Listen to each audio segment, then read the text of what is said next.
C'est parti.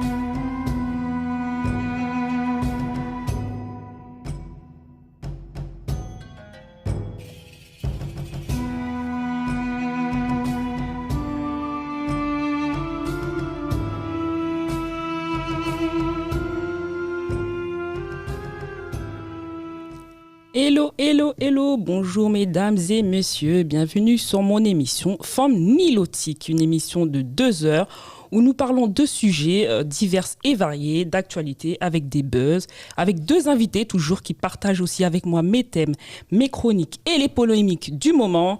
Joie, convivialité, en toute intimité, avec moi Dounia, animatrice, radio, chef de projet dans l'événementiel et l'audiovisuel à grande échelle, festival français, avec plusieurs émissions à mon actif et donc des événements où j'ai travaillé aussi divers et variés dans l'événementiel et l'audiovisuel. Étant aussi créatrice de mon projet, donc Forme Nilotique, qui est une émission socioculturelle où nous parlons de plusieurs sujets. N'hésitez pas à réagir avec des thèmes tout aussi excellents les uns les autres, avec mon chroniqueur et fidèle acolyte qui est juste à côté de moi, donc Mani Congo, qui va nous parler d'évolution du hip-hop en France, ainsi que le buzz de la semaine de Maître Gims et Demdem, c'est ça ? Et moi, je vais vous parler de l'autotune, de l'abus de ce logiciel qui utilise les artistes, et mon buzz de la semaine autour d'un jeune mineur et les fausses accusations aux États-Unis vues sur le quotidien Émission. Comme invité, nous aurons pendant ces 2 heures, et ça tombe bien en parlant de musique et de production, il pourra aussi participer à ce débat, Majid Lebar. Agent des stars, depuis très jeune, il se passionne pour le monde des médias, dont il a fait aujourd'hui son métier. Vif, intelligent et ayant 500 idées à la minute et doté d'un regard bleu-azur qui dénote un peu, il a su séduire plus d'un, tchatch, humour, charisme et professionnalisme. Majid s'est fait véritablement connaître dans les hautes sphères du milieu artistique en 2012, où il a eu, à cette époque, il a dirigé la société dont Inded Management. Il collabore avec aussi Jean-Michel Maire, chroniqueur dans l'émission Touche pas à mon poste, ainsi que son très célèbre animateur Cyril Hanouna, qui le considère aujourd'hui comme son petit frère. Durant cette période, il a agi en qualité d'apporteur d'affaires pour de nombreuses célébrités de la télévision française et se fait ainsi un nom dans le show business français et international. Donc cela sera pendant 2 heures nos thèmes d'interview et notre invité du jour, qui est donc Majid Lebar, au sommaire du 26 juin au studio Majorelle à Bastille. On va dire bonsoir à tout le monde, parce que là j'ai dit bonsoir aux auditeurs qui vont prendre le temps de nous écouter, mais on va faire des présentations. On va dire bonsoir à mon cher chroniqueur du jour avant de passer à notre invité de ce soir. Mani Congo, comment tu vas ? Bonsoir à tout le monde, salut Majid. Salut. Ouais, moi ça va très bien, content de revenir comme je disais, toujours, avec ce beau décor, cette belle salle. Alors parle-nous de ce que tu vas nous parler de ce soir. Moi en fait j'ai 2 sujets que je vais aborder. Je vais faire une chronique sur l'évolution du hip-hop en France, parce que je pense qu'il y a beaucoup à dire. Je vais le faire très brièvement, justement, sans rentrer dans les détails, parce que quand j'ai commencé à écrire, j'ai écrit au moins pour 5 pages, je me suis dit, oulala, ça va être un peu compliqué, donc j'essaie de synthétiser, donc on va parler de ça. Et à côté de ça, je vais parler d'un autre sujet, le buzz de la semaine.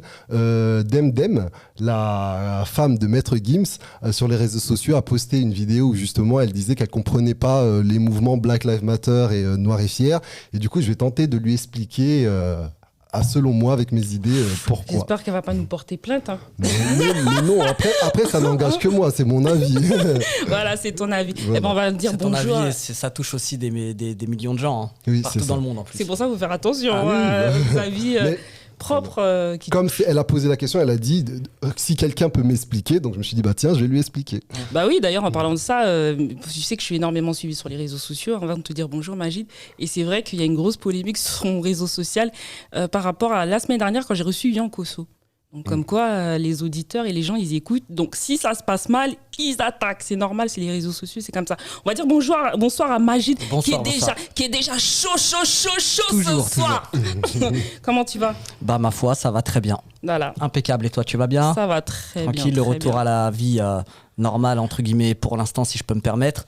Et toi alors? Bah moi, pour l'instant, ça va. T'as bossé? Bah je m'y remets, hein. J'ai Tu pas t'y bossé remets du tout pendant 2 mois et demi. En tout cas, bienvenue au studio Majorel. Eh bah, je suis très ravi et flatté d'être là et avec toi et puis Manu Congo. Que penses-tu du décor? Impeccable, C'est une c'est royal. ambiance. Franchement, c'est toute une ambiance et Ouais. ça a un charme atypique que je valide, j'approuve et c'est limite que c'est vraiment le genre de... Ouh là là, heureusement qu'on a fait des efforts, sinon on allait se faire tuer. On allait se faire tuer, ça, je crois. Ah, non, moi je suis vachement dans le détail, donc dès que je suis arrivé, j'ai regardé le tout et il y a vraiment quelque chose de magique et tu sais, on a un petit peu marre des plateaux télé standards, si je peux me permettre. Froid. Froid Sans ou, couleur. sans couleur, exactement. Mais tu peux continuer à ma place si tu veux. Oh, parce que tu sais, on pense pareil, c'est pareil. Bon, alors, Magid, de ton vrai nom, Abdelmajid Lebdar, tu es attaché de presse. C'est ça. Donc, parle-nous un peu de toi. Tu es attaché de presse, que fais-tu dans la vie? Bah, je suis attaché de presse, c'est-à-dire que je place les célébrités dans les émissions télé et radio dans un but promotionnel. Donc l'idée, c'est que quand un artiste sort, peu importe lequel d'ailleurs des supports, que ça soit un livre, un single, un album, voilà, là on va faire appel à moi et on va dire Magid, j'ai besoin de visibilité, j'ai besoin de dire aux gens, j'ai besoin de dire au monde que j'ai sorti quelque chose et c'est uniquement à travers une communication et une promotion que le grand public sait ce qui est sorti. Et ça, c'est hyper important de le notifier parce que de nos jours, on peut faire la plus belle musique du monde. Si personne n'est au courant qu'elle est sortie, il n'y aura pas de succès derrière, et ça, c'est clair. Tu es aussi apporteur d'affaires. Tout à fait. Alors, apporteur d'affaires, comme je l'ai fait à de nombreuses fois d'ailleurs, c'est aussi de savoir apporter des affaires aux artistes. Ça peut être du placement de produits, mais ça peut être également de les placer dans des publicités, comme je l'ai fait avec Francky Vincent pour la pub des 50 ans de Conforama. Oui, j'ai vu. Et ça c'est leur apporter des affaires. Donc aujourd'hui, les artistes sont pas ouverts à tout, mais quand il s'agit de publicité, tout le monde lève la main. D'accord. Né à Casablanca. Tout à fait. Né à Casablanca, d'origine algérienne. Tu es arrivé à quel âge ici à peu près? Je suis arrivé tout de suite après ma naissance. Tout de suite? Tout de suite. Ah oui. Ouais, tout de suite. Donc adapté tout de suite Tout de suite. Je suis pas un blédard. Non, non, toute pas ma forcément. famille est de France. Et même si tu es un blédard, c'est une fierté d'être Ah blédard. non, C'est pas péjoratif. C'est hein. pas péjoratif, c'est juste une indication que je donne. C'est plein de concours de circonstances qui ont fait que ma mère s'est trouvée à Casablanca à presque jeune. 9 mois de grossesse. Donc voilà. Et aujourd'hui, Et aujourd'hui quoi? aujourd'hui maintenant que tu es ici, est-ce que tu as déjà été au pays faire des affaires? J'ai été au Maroc 2 fois en tant que vacancier quoi. Juste en tant que vacancier? Ouais. Ouais. Tu vas souvent? Non, je suis algérien moi, donc. Non, tu vas pas souvent au Maroc. Non, Maroc non. D'accord, bah, Ouais. je vais laisser à sa question Mani Congo. Oui. Moi, je voulais savoir, je vois que tu fais beaucoup de choses justement dans l'univers Tout à fait. des médias. Ouais. Est-ce que tu as une préférence, il y a quelque chose qui te passionne plus que d'autres dans tout ce que tu fais? Ouais. C'est vrai que j'ai souvent été assimilé au milieu médiatique et il s'avère que je m'épanouis en réalité dans le milieu artistique. D'accord. Puisque avant d'être en télé ou dans une émission, il se passe plein de choses, notamment la construction d'un art.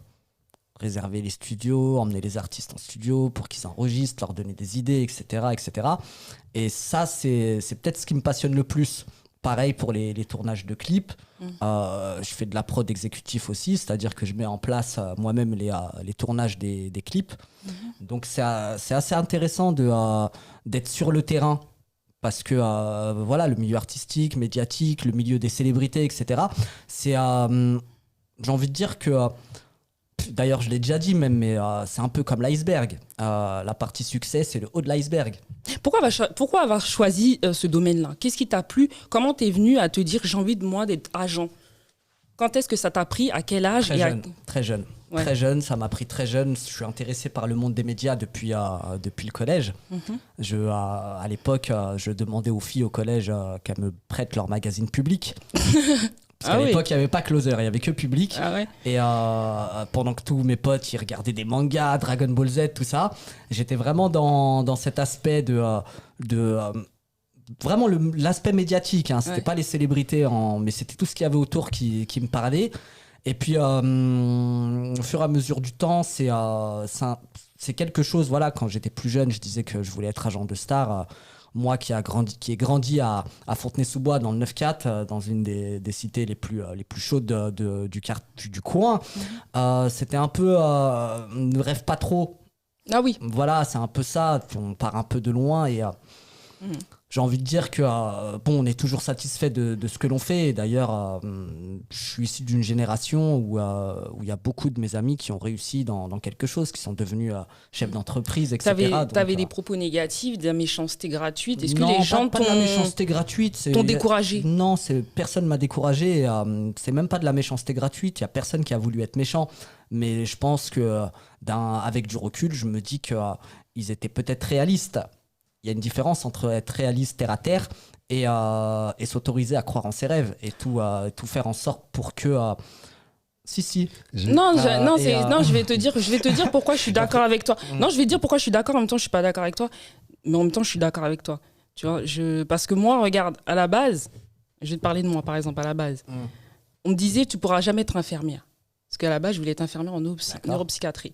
Et j'ai pas eu le cursus scolaire qu'il fallait. Ouais. Et on me disait, tu seras jamais infirmière. Et j'ai réussi à passer mes examens, j'ai réussi à être infirmière. Après, il fallait rentrer dans une école, parce que j'ai fait de la communication média, tu sais, un peu mon parcours aussi artistique, un peu comme toi. Et on me disait, tu pourras jamais rentrer dans une école privée à République pour travailler pour apprendre la communication. Bah, j'y suis arrivée. Je veux dire, c'est ce que tu disais, tout est dans la motivation, c'est comme ton clip, on en parlera tout à l'heure sur YouTube. Tout est dans la force et le mental, je pense. Et si je peux me permettre, j'ai justement une phrase qui rejoint un peu ce que dit Magid, qui dit « Pourquoi je suis grand ? Parce que j'ai les pieds sur terre et la tête dans les étoiles ». Donc c'est ce côté un peu terre à terre, c'est-à-dire ancré dans une réalité pour voir est-ce que je peux réaliser, quels moyens je me donne pour atteindre mes objectifs. Et le côté, il faut rêver plus grand. Si tu veux devenir par exemple infirmière, il faut peut-être te dire est-ce que je peux pas même devenir médecin. C'est pour ça que je suis pas d'accord quand tu dis ils avaient peut-être pas tort. Pour moi, ils avaient complètement tort, la preuve. C'est sans gourer. Je me comprends parce que finalement personne m'a dit c'est pas possible. Il faut remettre les choses dans leur contexte. On est dans la street, agent de star. Bah, c'est un peu, c'est de la chambrette quoi. Mais rêve pas. Mais c'est aussi être terre à terre. Parce que même moi peut-être que j'y crois pas à ce moment-là. Il faut remettre les choses dans le contexte. Je suis un jeune de banlieue, de la street. Je suis moi aussi le pied en train de tenir l'immeuble. Et que même moi je suis en train de me dire mais je vais faire comment pour y arriver. Aujourd'hui, on est dans un cercle qui est fermé. On parle du milieu des stars, ceux qui veulent être approchés par plein de gens, etc. Donc moi, c'était compliqué mais bon, il y a un concours de circonstances, il y a des opportunités qui se sont créées, qui ont fait que j'ai pu intégrer ce milieu aussi. Et ça, il y a peut-être des rencontres que si j'aurais pas faites, je serais peut-être en train de faire autre chose de ma vie aujourd'hui. Je serais sûrement dans le milieu artistique, mais peut-être sur autre chose ou à un autre niveau. Est-ce que c'est un choix d'avoir choisi de travailler spécialement avec des célébrités ? Est-ce que tu travailles spécialement avec des célébrités ? Est-ce que c'est ta marque de fabrique ? Est-ce que tu as commencé à travailler d'abord avec les célébrités qui fait que du coup, maintenant, c'est une image qui te colle plus ou moins à la peau, qui fait qu'au jour d'aujourd'hui, tu es obligé de travailler avec quelque chose en sens un peu standing, si tu veux. Et peut-être, est-ce que tu travaillerais éventuellement avec un artiste disons indépendant, mais complètement pas connu, tout ça. Ouais, tout à fait, tu fais bien d'en parler, parce que c'est quelque chose qu'on a déjà fait. Il est vrai que l'image qui me colle le plus, c'est celle de travailler avec des célébrités. D'ailleurs, à ma connaissance, en tout cas, je connais pas d'agents artistiques de jeunes talents qui sont devenus agents de stars. Pourquoi ? Parce que c'est pas la même chose, c'est pas le même travail. Explique-nous la différence du coup. Il y a une différence, c'est que l'artiste célèbre est déjà demandé, contrairement à l'artiste qui n'est pas célèbre. Donc le simple fait qu'il y ait des demandes et le simple fait qu'il y ait une visibilité et une notoriété, c'est aussi encore d'autres demandes qui arrivent à dans nos mains en tout cas. Et c'est aussi ce genre de demande que nous, on doit traiter. On ne parle pas de même budget, on ne parle pas de même tarif. Il y a plein de choses qui font que, évidemment, on ne peut pas associer les deux. D'ailleurs, je leur tire mon chapeau à tous ceux qui ont en tout cas réussi à faire d'un artiste pas célèbre une star, parce que c'est un travail énorme. C'est dur. Moi, je prends déjà des gens qui sont déjà célèbres. Donc, moi, mon but, c'est de promouvoir, de stabiliser ou d'augmenter leur notoriété ou leur popularité ou leur visibilité. D'accord. On parle d'un milieu où tu es réellement rentré en 2012. J'y étais déjà bien avant ça. Mais disons que c'est en 2012 que... On va dire qu'il y a eu un boom en 2012 parce que j'ai travaillé avec certaines personnalités de l'émission Touche pas à mon poste. D'accord. Et c'est une émission qui est en plein boom. Là aussi, j'ai été opportuniste. Avec Jean-Michel Maire. Et tout à fait. C'est aussi une émission qui commençait. D'accord. J'étais là au début. Moi aussi, je savais pas ce que ça allait donner. Est-ce que c'est une émission qui allait durer 6 mois? Est-ce que c'est une émission qui allait marcher? J'étais juste là au bon endroit et au bon moment. D'accord. Et finalement, il y a eu un gros boom. Et finalement, comme il se passait plein de choses autour d'eux, le moindre truc est médiatisé encore aujourd'hui. Le moindre de leurs mouvements qu'ils vont faire, un placement de produit, peu importe, c'est médiatisé. D'accord. Donc il y a eu un moment où on s'est intéressé à qui était derrière certaines choses. Surtout sur un truc qui démarre. Aujourd'hui, on s'y intéresse un peu moins. Et justement, c'est là où je suis ressorti. Et il y a eu des vidéos de Cyril aussi qui parlaient de moi, etc. Donc, oui, qui te considère beaucoup aujourd'hui, qui a beaucoup d'estime pour toi. J'ai beaucoup d'estime pour lui aussi. Cyril, c'est un véritable exemple. Moi, je peux te le dire parce que j'ai travaillé aussi à ses côtés et il est génial. Il est génial et c'est un des rares qui n'est pas hypocrite. J'ai pas honte de le dire. C'est un des rares qui n'est pas hypocrite. C'est un mec qui... Quand il dit non, il dit non. Quand il dit oui, mais c'est pas quelqu'un qui fait espérer. Donc, c'est vraiment un exemple pour moi parce que c'est aussi, moi, Cyril, avant de le connaître dans TPMP, c'est quelqu'un que je croisais aussi des fois dans Paris.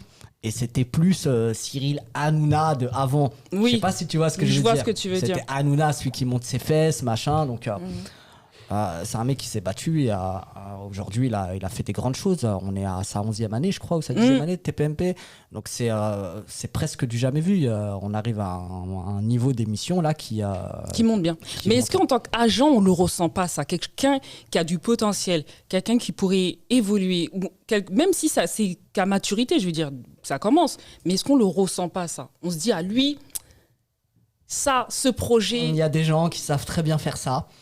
Est-ce qu'on n'a pas ce flair-là avec les années d'expérience? Est-ce qu'on n'a pas ce flair-là? Il y a le fait d'avoir un flair et il y a le fait d'avoir du pouvoir. Moi, j'ai pas ce pouvoir-là d'avoir du flair et d'en faire quelque chose. Ça veut dire que je ne m'attribue pas des mérites qui ne me reviennent pas ou des choses que je ne sais pas faire. Ce que je sais faire, je le fais très bien. Je l'ai prouvé par A plus B avec le temps. En revanche, tout ce qui est... faire connaître quelqu'un, avoir du flair, etc. Ces gens-là, pour moi, ils ont un nom. Ça s'appelle les dénicheurs de talent. Ils font très bien leur boulot. Et en même temps, c'est eux aussi qui se gavent le plus.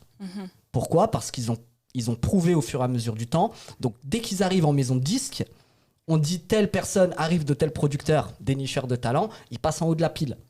On veut l'écouter, puisqu'à chaque fois, c'est des succès. Et si c'est des succès, la maison de disque, elle est gagnante aussi. D'accord. Tu vois ? Ok, je vais laisser Mani Congo à ces 2 questions du coup. Non, mais je voulais te demander justement, parce que dans Dénicheur de talent, effectivement, il y a une part de risque. Et toi, à ton niveau, comment ressens-tu le risque en fait par rapport aux affaires que tu fais ? Moi, je suis dans un travail de résultat. Il faut qu'il y ait des résultats. S'il n'y a pas de résultats, un artiste, il n'a pas besoin de moi. Donc, il faut qu'il y ait des résultats. Dans l'aspect, dans ce que l'artiste peut transmettre, c'est-à-dire qu'aujourd'hui, moi, avec un artiste, je vérifie tout. Il n'y a rien qui ne passe pas dans mes mains, y compris ce qui se passe sur les réseaux sociaux. Je gère tout. Je me comprends, on ne va pas parler d'une simple photo, machin, mais je fais attention aussi à ça. Je suis abonné sur les réseaux sociaux à mes artistes. Je confirme. Parce que je fais attention à ce qu'ils mettent. Mais c'est bien, S'il y a même une seule faute d'orthographe, je vais les appeler pour leur dire de faire la modif. Je fais attention à tout, pour la simple et bonne raison que leur image est associée à la mienne au même niveau que mon image est associée à la leur. Et ça, c'est important aussi. Il faut faire attention à tout. On est dans un milieu où l'artiste en lui-même doit selon moi, hein, parce que je vois plein de choses sur Internet qui sont pas satisfaisantes, des artistes qui font n'importe quoi sur les réseaux sociaux, mais il y a aussi le contrôle de l'artiste. Et quand je dis contrôler un artiste, c'est pas le contrôler comme une femme possessive, c'est vraiment de le contrôler dans le sens où il doit faire attention à ce qu'il met, notamment dans la vitesse. C'est-à-dire qu'un artiste, quand il a une actu, il veut tout de suite la partager. Des fois, c'est pas une bonne chose à faire. C'est pour ça qu'on invite souvent les artistes à nous solliciter avant. Est-ce qu'ils font le bon choix ? Est-ce qu'ils font le bon choix de vouloir mettre en œuvre une communication pour quelque chose qui n'est peut-être pas utile ? L'idée, c'est pas d'avoir de la story jour et nuit pour dire qu'on est hal, entre guillemets. L'idée, c'est de bien faire les choses parce que derrière, ça reste un travail, c'est un boulot. C'est un boulot pour tout le monde, pour eux, pour moi. Et c'est comme ça que eux et moi, on gagne notre vie. Donc, on doit mesurer vraiment chaque chose. Il y a la communication, blabla, de partager des photos, mais il y a la communication aussi sur ce qui va sortir. Je vous donne un exemple. Je suis pas pour, hein, mais il y a plein d'artistes qui le font. C'est les teasers, ce qu'on appelle les teasers. Oui. Pour moi, j'estime que c'est... si on n'est pas Soprano, Maître Gims, des grosses stars qui vendent vraiment beaucoup, c'est pas utile de faire un teaser. Pourquoi ? Parce qu'un teaser, on entend le son, on voit une partie du clip, et que quand le clip il sort, je me suis déjà fait mon avis. Si j'aime pas, je vais pas cliquer dessus. C'est un clic en moins, multiplié par le nombre de personnes qui ont vu le teaser et ceux qui vont vraiment aller voir le clip. Pour moi, c'est de l'autodestruction à l'état pur. Donc moi, je le dis souvent à mes artistes. Mais est-ce qu'on apprend ça ? Est-ce que ça s'apprend ? Est-ce qu'il y a une formation ? Est-ce qu'il y a des études ? C'est un constat. Non. Est-ce que toi, en tant qu'agent, tu as appris ça avec l'expérience, toutes ces petites choses-là, ces petits détails-là, avec les années d'expérience dans le milieu artistique ? Ou est-ce que tu as suivi une formation derrière en tant qu'agent ? J'ai toujours tout appris de moi-même. J'ai pas eu dans ma vie le moindre conseil. Je me suis toujours fié à mon instinct. J'ai fabriqué ma propre expérience. Et en gros...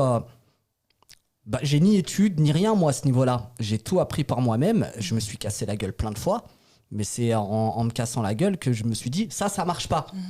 Il faut essayer d'autres choses. Donc, tout ce qui a été une victoire, je l'ai mis de côté, je l'ai stocké. Tout ce qui a été échec, je l'ai jeté à la poubelle. Mais tout ce qui est victoire, je le mets de côté et je m'en sers. Donc, au fur et à mesure du temps, j'ai eu des victoires dans à peu près tout. Ce qui fait qu'aujourd'hui, j'ai mon package victoire. Et je m'en sers pour mes artistes. Et comment tu fonctionnes avec un artiste qui est complètement têtu, quoi ? Qui sont têtus, tu t'occupes de lui, enfin, tu lui donnes des conseils pour le bon sens, pour qu'il réussisse, pour que toi aussi, ton image qui est associée à lui... Non, les artistes, généralement... Est-ce que tu es déjà tombé sous des artistes super têtus ? Non, il y a des artistes, effectivement, je dirais pas de nom, mais il y en a quand même quelques-uns qui sont ultra bornés. Mais il n'en est pas moins vrai qu'ils restent à l'écoute, puisqu'ils savent quel est le but de mon travail, mon objectif. Ce qui fait qu'ils nous écoutent, c'est qu'ils savent très bien qu'on doit réussir ce qu'on fait, parce que si eux, ils sont contents de mon travail, moi, derrière, c'est une plus-value pour moi. Si eux, ils vendent, moi, je continue de bosser derrière. Donc, l'idée, c'est toujours de fabriquer des trucs, y compris avec la presse, avec les médias. S'il faut créer des bad buzz, on va en créer. On note tout, hein, il faut vraiment tout noter, tous les points. Et des fois, moi, j'ai été un attaché de presse têtu. On m'a dit, ne parle pas de ça à la presse, etc. Mais je mettais la presse au courant. Ça a failli me jouer un tour, mais au final, j'avais raison. Est-ce qu'il ne faut pas avoir un peu de charisme aussi ? Est-ce qu'il ne faut pas avoir aussi une personnalité, un mental et du caractère dans ce milieu-là ? Pas simplement de l'expérience, oui, il faut faire ci, oui, on sait, bon, voilà, tu as de l'expérience. Mais est-ce qu'il ne faut pas aussi un caractère fort, parce qu'on peut aussi se laisser diminuer. On peut aussi, parce que moi, je suis une femme, hein, je te dis. T'as remarqué, voilà. Et ben, en plus, noire, excuse-moi, c'est pas méchant quand je dis ça, mais j'ai eu aussi des fois des portes qui se sont fermées, où on m'a rabaissé parfois même, étant une femme, en tant que chef de projet. Est-ce qu'il faut pas avoir un certain caractère ? Moi, c'est grâce à mon caractère que j'en suis là, parce que je me suis pas laissé faire et limite, je leur disais, ferme-la. Aujourd'hui, on m'appelle la tigresse, hein, c'est mon surnom. Ça te va bien. Merci, je suis carré, je suis direct et je rigole avec personne et dans mon milieu, je suis respectée et c'est comme ça que je me suis créé un réseau.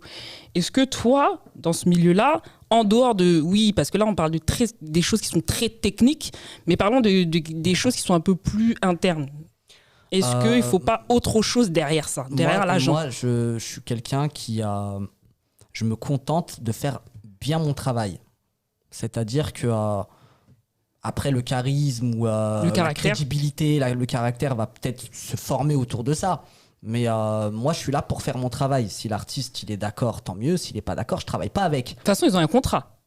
Pas forcément. Moi, je suis pas du genre à signer des contrats. Hein. Sérieux ? Mais bien sûr. Donc ça veut dire que demain... Il y a plein de jeunes agents artistes, enfin jeunes, des fois 2 fois mon âge, mais qui me suivent depuis longtemps, qui viennent vers moi. J'ai eu tel artiste, je lui ai fait signer un contrat, etc. Faut arrêter de faire peur avec les contrats. Aujourd'hui, c'est comme une histoire d'amour. Elle peut durer sans mariage. Comme l'inverse, avoir un contrat de mariage et puis divorcer au bout de quelques mois. Ça veut rien dire. Moi, je pense que dès lors où je fais bien mon travail, l'artiste n'a pas besoin de quelqu'un d'autre. D'accord. Moi, mes artistes, Alibi Montana, j'ai pas de contrat avec lui, je le dis haut et fort, allez le voir. Salut Alibi. D'ailleurs, je te passe bonsoir Alibi, comment vas-tu? Que j'ai reçu d'ailleurs aussi dans mes émissions. On travaille toujours avec lui? Toujours avec Alibi. C'est génial. Toujours avec. Génial. C'est une affaire qui dure pour l'instant. On attend vivement la reprise là pour lancer les nouvelles bombes. C'est un bon rappeur. C'est un bon gars humainement aussi, donne de la force. Pour revenir, rebondir à ce que tu étais en train de dire, donc pas de contrat. Donc, est-ce que tu n'as pas peur, toi, de prendre justement des risques? Quand je parle de risques, c'est-à-dire, on parle de gros sous là. Un artiste, par exemple, 1 million, je te donne un exemple, il fait un truc de 250 000, demain, tu l'as propulsé, il a signé des contrats, et qu'il ne te fasse pas croquer. Alors, et que rien du tout. Est-ce que tu n'as pas l'impression d'avoir travaillé pour rien? Est-ce que tu penses qu'un artiste que tu as propulsé, il peut te lâcher? Ah oui? Moi, je te dis que non. Moi, je peux te dire que oui. Moi, je peux te dire que c'est arrivé. C'est arrivé, mais c'est arrivé à des gens qui se sont peut-être attribués des mérites qui ne leur reviennent pas. Encore une fois, il y a beaucoup d'artistes. Ou alors c'est peut-être des agents qui n'ont pas autant de caractère que toi. C'est grâce à moi que l'artiste il a fait ci, il a fait ça. Je n'ai jamais dit, au grand jamais, peu importe les célébrités avec qui j'ai travaillé, j'ai jamais dit c'est grâce à moi.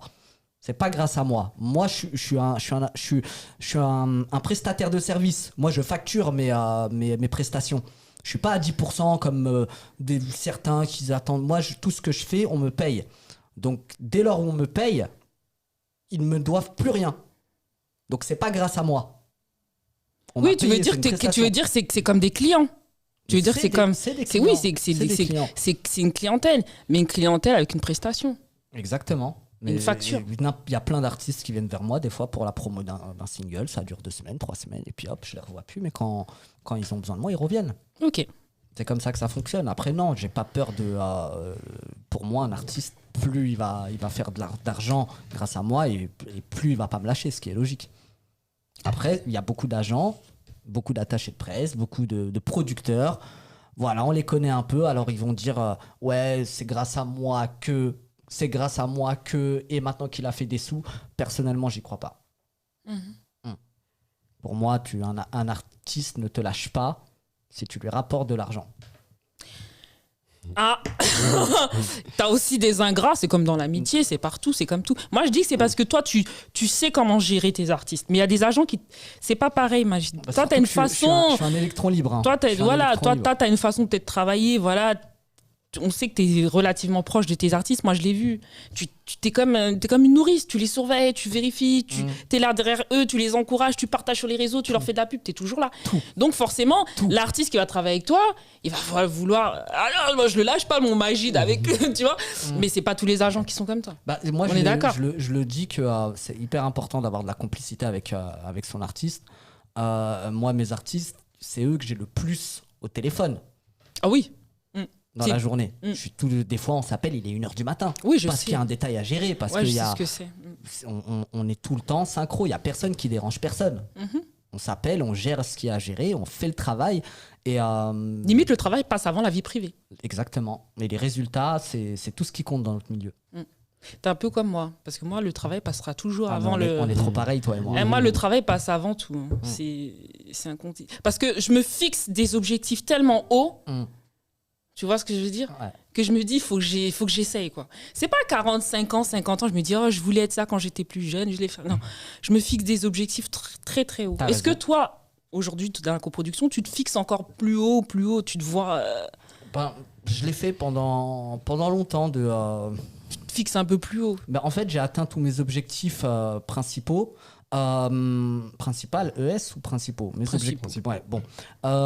J'atteins tous mes objectifs dans le sens où à chaque fois que j'ai rêvé grand, je me suis dit qu'il fallait que j'arrive à ce niveau-là. Alors j'ai été un performeur, je le suis toujours, mais je pense que ça s'est allégé avec le temps parce que à chaque fois, ce qui me semblait infaisable, je l'ai fait à une vitesse folle. Je me suis retrouvé très vite à me créer des nouveaux objectifs. Mais aujourd'hui, je pense que je suis bien dans tout ce que je fais. Maintenant, c'est d'aller le plus loin possible dans ce que je fais. Alors, me dire tout de suite un objectif, il y a des petits objectifs, après des grands. Pour l'instant, je suis peut-être pas inspiré, mais je suis encore jeune et on verra là où le vent m'emmène. Exactement. Je te laisse, Mani. Je voulais rebondir sur ce que disait Dounia justement par rapport au fait que le contexte avec les autres agents, est-ce que tu penses pas que... Enfin, comment tu te positionnes par rapport aux autres? Est-ce que tu penses que justement, comme disait Dounia, tu as un caractère, quelque chose qui va faire que tu vas sortir du lot par ta manière de faire, donc du coup tu serais une exception entre guillemets dans le milieu, ou il y a une généralité chez les agents et tu penses faire partie du moule en fait? Ce qu'il faut savoir, c'est que je me considère pas comme quelqu'un qui est dans la généralité ou pas. J'essaye ni d'être dedans, ni d'être pas dedans. Alors, c'est limite que je vais laisser libre choix aux gens qui veulent me caler dans ça ou ça, puisque finalement, je m'en fous. Je me contente de faire mon travail. Je suis vraiment coupé du monde. D'accord. Je suis coupé du monde. Alors, moi, ce qui m'intéresse, c'est le travail que je fais avec mes artistes. Ce qu'on pense de moi, si je suis dans le moule, c'est le dernier de mes soucis pour dire vrai. Moi, ce qui m'intéresse, c'est le résultat. Le résultat, il concerne mon artiste, moi, mon équipe, et c'est tout ce qui compte. Tu regardes pas comment travaillent les autres ou Il ne faut vraiment pas faire ça. Les autres regardent sûrement comment moi je travaille, puisque j'ai prouvé par A plus B avec le temps 1000 fois que j'ai amené des résultats et que j'ai amené des vraies choses concrètes. Donc, je peux être un modèle inspirant, ça c'est sûr, et j'en suis convaincu puisque j'ai plein de gens qui viennent vers moi. En revanche, je peux pas dire non plus que je suis quelqu'un qui est dans un moule, puisque le moule, je sais même pas quelle forme il a, quoi. Et je suis d'accord avec toi, il faut vraiment pas regarder comment l'autre travaille. Celle-ci ou celle-là travaille, ça sert strictement à rien et puis ça t'aide pas. Parce que tu te crées une influence sur les réseaux et tu te crées ta personnalité sur les réseaux. Tu as vu, je suis très influente sur les réseaux. Moi, rien qu'en droit, moi, je suis à 1,2 million. C'est-à-dire que les gens, ils m'ont apprécié pour ma personnalité, pour mon franc-parler et comment je suis. Et si je commence à me décalquer sur les autres, je vais perdre mon identité. Et là, ça va pas le faire. Même dans le travail, ça va pas marcher. Je suis d'accord avec Majid. Je pense qu'à un moment donné, tu dois pas regarder les autres parce que ça marchera pas comme ça. Quand tu as la recette fais-toi ton idée d'un bon gâteau au chocolat, un bon gâteau que tout le monde aime, tu vas pas aller regarder à côté comment il fait son gâteau au chocolat. C'est ça. C'est bon pour la métaphore, elle était bonne ou pas? Très bonne. On aime la cuisine, donc c'est très bien. Okay. On va parler dans 2010 où tu collabores sur un titre avec la star portugaise Paula Soares. Parle-nous de ce avec. Tout à fait. Mais t'es bien informé, dis donc. Ah oui, moi je regarde toujours. Bon, Paula Soares, grosse star au Portugal à qui je fais un énorme bisou, un gros salut, gros big up. Elle et son équipe de la Lala Record, M-Prod. Donc Paula Soares qui n'est pas présentée, je peux la comparer très facilement à Lara Fabian pour faire le comparatif en France. C'est une artiste qui fait beaucoup plus de télé que la moyenne française, des stars françaises au Portugal. Effectivement, on n'en est pas à notre premier coup d'essai. On avait fait You Gonna Be a Real Star il y a 2 ans, et là on sort un nouveau single. C'est la version remixée de Amor à Solta, je ne sais pas si je le dis bien.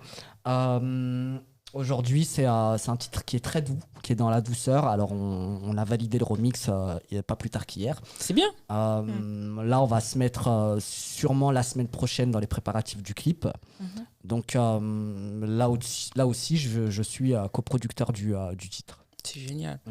Et là, on va parler de 2012 à 2015.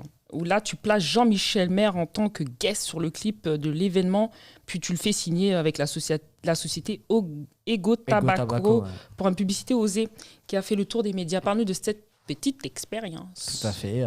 Ça, c'était le plein boom l'émergence, j'ai envie de dire, de la cigarette électronique à l'époque. Ça venait de sortir, c'était un truc de ouf. Tout le monde se précipitait pour ouvrir des boutiques. C'était le truc à faire en termes de rentabilité, business, etc. Un petit local, des petites cigarettes, des liquides, et puis tout le monde en voulait. Donc on a été contacté à l'époque par justement cette société, Nicolas et Ben, qui sont les patrons que je salue, avec qui je suis resté en bon terme. Donc du coup, on avait imaginé cette pub. À l'époque, je travaillais, on était sur Indeed Management, je bossais avec Sophie Thuillier et Sidi Bissani. On a d'ailleurs cette pub, on l'a créée de toutes pièces, c'est-à-dire que même le scénario, il a été fait par notre équipe. Donc c'est une publicité qui a été un peu osée, puisque il s'agit de Jean-Michel qui... On entend un bruit de braguette et il va sortir une cigarette électronique comme ça. Et la meuf qu'on avait choisie, c'est qui a eu l'idée ? Elle est en train de lui dire, elle est énorme. C'est qui a eu l'idée de ce clip ? Et après, elle lui dit, tu préfères pas une petite pipe ? Et elle prend la pipe de la cigarette électronique. Donc ça avait fait un gros boom. C'était passé dans TPMP d'ailleurs, je crois, à 3 reprises et l'ont rediffusé après. L'idée, ça c'est... alors, de base, cette direction-là, elle avait été faite par Sidi Bissani et... Ensuite, on a fait évoluer le truc ensemble. Alors, qui a trouvé quelle phrase, je pourrais pas te dire, mais... Ouais, c'est bien. Ouais. Et c'était un carton. C'était un carton. On avait tourné à l'hôtel Amour, Paris 9e, un hôtel 3 étoiles, je crois, ou 4 étoiles. Super suite, etc. L'équipe de Nicodème, que pour la réalisation, à qui je fais un gros big up, puisque c'est un ami d'enfance. Donc, voilà, on avait tourné cette pub. On avait placé Jean-Michel en tant que guest et... on ne s'était pas douté qu'une pub de cigarette électronique allait prendre une telle ampleur. Et effectivement, on a été dans... Alors, les premiers à en avoir parlé à l'époque, je crois que c'était Public aussi, Public et Closer. Ça a fait le tour des médias, tout le monde en a parlé. C'est bien. Ouais, c'était un gros boom. Donc, tu as quand même ce côté... Et c'était ma première photo dans le magazine Public. Ouais, j'ai vu ça sur les médias. Tu disais que dénicheur de talent, c'était un métier, justement, mais tu as quand même ce flair de te positionner sur... Je suis une belle étoile. Je suis quelqu'un, alors je suis pas dans le sens exact de ce que tu me dis, mais je suis quelqu'un qui peut-être ressentir ce que le public veut. Le flair, ouais. C'est ce que je disais tout à l'heure. Je le dis autrement. C'est un C'est-à-dire flair. que j'ai quand même ce recul. J'ai un recul professionnel, mais j'ai vraiment un recul grand public aussi. Je suis vraiment pas fermé. Moi, si on me demande ce que j'aime comme musique, je veux dire ce qui se passe à la radio, quoi. J'aime les Rihanna, les Lady Gaga, les machins, tous les gros trucs américains qui marchent. Je suis le premier à aimer, mais parce que j'écoute aussi de mon oreille professionnelle. Je regarde aussi leurs clips. Alors moi, un détail sur un truc, quand il y a un nom comme ça, si je vois un truc négligé comme ça, j'aime plus l'artiste. C'est moi aussi. Et pourtant, c'est peut-être de la faute de son agent. Donc moi, je fais en sorte d'être toujours fidèle et à la hauteur pour que justement personne ne soit critiqué de part et d'autre. Parlons de cette période en 2016 où là, tu transformes Indent Management en magie de les bars industrie. Parle-nous déjà de Indent Management. Qu'est-ce que c'est ? Parle-nous de cette production que tu as créée, en quelle année et pourquoi avoir changé Indent Management, je sais plus c'est quelle année, peut-être dans les années 2008, 2009 j'imagine. On a changé le nom pour la simple et bonne raison qu'on voulait fermer cette société pour en ouvrir une autre et que surtout à chaque fois qu'on disait Indent Management, on nous disait c'est Magid Le Bar, c'est Magid Le Bar, c'est Magid Le Bar. Donc j'avais le sentiment que ça pouvait créer un froid dans mon équipe. Ah bon ? Ouais. Le fait que ça soit toujours moi qui soit mis en avant alors que tout le monde bossait très dur. Donc pour le coup, après, on a fait table rase, on a dit on va l'appeler Magid Le Bar. Qu'est-ce qui colle le mieux à le mot qui nous correspond le mieux par rapport à l'époque où on l'a fait, c'est-à-dire à l'époque où on était partout en train de faire plein de choses et sur tous les fronts à se multiplier et à être polyvalent comme jamais, c'était l'industrie. Donc on a appelé ça Magid Le Bar Industrie. La question s'est posée, est-ce qu'on le fait à l'américaine ou à la française ? Alors on a choisi à l'américaine parce que évidemment, comme là on fait un truc avec une star portugaise, etc. Au moins le mot industrie il est là. Même dans ta manière, ta création, ta manière d'interagir avec les artistes, je trouve que c'est très américain. Je m'inspire beaucoup du modèle américain. Alors non pas que... en fait je regarde pas trop ce qui se passe en France. Ou en France peut-être... c'est que ça me plaît pas ce qui se passe. C'est pour ça que je m'y intéresse pas. Je m'intéresse pas à comment certaines choses sont faites. Tu les trouves niais peut-être ? Non, niais. En fait, c'est Pas assez créatif. je pense que l'état d'esprit du show business français me laisse bouche bée. J'ai pas de mots pour ça. Voilà, tu vois, ma réaction là, pas de mots. C'est un plat. Je me sens pas concerné, j'ai pas l'impression de faire partie de ça. En tout cas, j'y suis, mais je le renie. Je suis dans le show business français, mais je n'aime pas le show business français. C'est pour ça que, comme je l'ai dit tout à l'heure, ce qui m'intéresse, c'est moi, mon équipe, on travaille en petit comité. Alors, évidemment, on est ouvert à des collaborations, etc. Je suis vraiment pas quelqu'un de fermé. Mais il s'agit aussi de plusieurs fois où on a tendu la main à plein de gens, où on a donné la chance à d'autres gens. Et non pas qu'on s'est fait entuber parce que toujours du recul, mais on était un peu déçus des gens, etc. Donc aujourd'hui, je fais très attention avec qui je travaille, avec qui j'ai envie d'aider, etc. Puisque je pars toujours du principe où c'est moi qui aide, puisque moi, personne ne m'aide. Oui. Personne ne me donne un coup de pouce. Il n'y a personne qui va dire « Ah, Magid, quand tu as besoin de moi, c'est parce que la personne qui va me proposer ses services a encore plus besoin de moi. Donc, on est dans un état d'esprit qui est... alors, j'ai rien contre les gens qui tentent leur chance. Je suis tout à fait pour celui qui ose, pour celui qui vient, qui va me dire « Magid, il y a moyen de... moi, tant que tout est correct, ça me va. Je suis pas fermé, ni méchant, ni mauvais, loin de là. D'accord. Mais je suis seul dans mon coin, comme je l'ai dit tout à l'heure, et j'essaye d'avancer tel quel, et pour l'instant, ça me va. Et justement, avec la société, donc Magid Ladbar, là tu collabores quand même avec pas mal d'artistes. Enfin, tu as collaboré ou tu collabores toujours. On sait déjà Alibi Montana, c'est toujours d'actualité. Zouk Machine, Philippe Candeloro, Guy Amram. On parle de Frigide Barjo, on parle de DJ Godfinger, on parle de Paula Soares, on parle de Lorco City quand même. On parle quand même de Evangeli ou encore Frankie Vincent. Et là, tu travailles durant 2 saisons de 2016 à 2018 en qualité d'attaché de presse particulièrement là. En relation de presse aussi, mais aussi en tant que chef de projet et porteur d'affaires, mais également en tant que producteur exécutif sur l'émission TV de type pilote intitulée Star Soleil. Parle-nous de toutes ces personnes-là. Comment tu collabores? Est-ce qu'il y en a que tu collabores encore avec eux? Est-ce qu'il y a des nouveaux qui sont arrivés entre-temps? Parle-nous de tout ça. Ouais, il n'y a pas de nouveau spécialement. Ce qu'il faut savoir, c'est que j'ai plusieurs cordes à mon arc, je porte plusieurs casquettes et que selon les artistes, je ne fais pas la même chose. Aujourd'hui, faut savoir que Zouk Machine, c'est des gens que je connais depuis très longtemps. Christian Obidol, à qui je fais un énorme bisou, et Henri Delepine, son manager. Donc je suis intervenu quelques fois dans la prod exécutive de certaines choses, notamment aussi en tant qu'attaché de presse, pour les placer dans des grosses émissions télé. Mais après, il y a plein d'artistes. Déjà j'ai pas envie d'en parler. Parce que il y a des artistes que j'aime plus, et bon? Ouais, c'est comme ça. Et mais il y a aussi des artistes, j'ai pas aucun problème à parler d'Evangeli oui, que t'as lancé. Non, je l'ai pas lancé. Non, mais tu l'as fait quand même revenir. Enfin, moi, c'est ma vision. M'attaquez pas, me booste pas de coup de feu. Moi, je dis ce que je pense. Moi, je dirais que Evangeli, elle était endormie. On n'entendait plus parler d'elle, faut dire ce qui est. Pour t'expliquer le phénomène Evangeli, que j'aime beaucoup d'ailleurs, moi à la base je travaillais avec Frankie Vincent, et Frankie il a décidé de faire un album avec Evangeli. D'accord. Oui, donc comme c'est Frankie qui produit l'album, d'office c'est moi qui m'occupe de ça. Si c'était Evangeli qui produit l'album, ça serait peut-être l'équipe d'Evangeli qui aurait géré ça. D'accord. Donc c'est un concours de circonstances, comme tu travaillais avec Francky, du coup. Ouais, mais ça a quand même lancé bizarrement. Ah, mais ça a vachement bien marché. Ça a vachement bien marché. On a fait un buzz monstre là-dessus. On était dans le top tweet. On a fait. Et là, on a commencé à parler d'elle, du coup. Et surtout de Francky.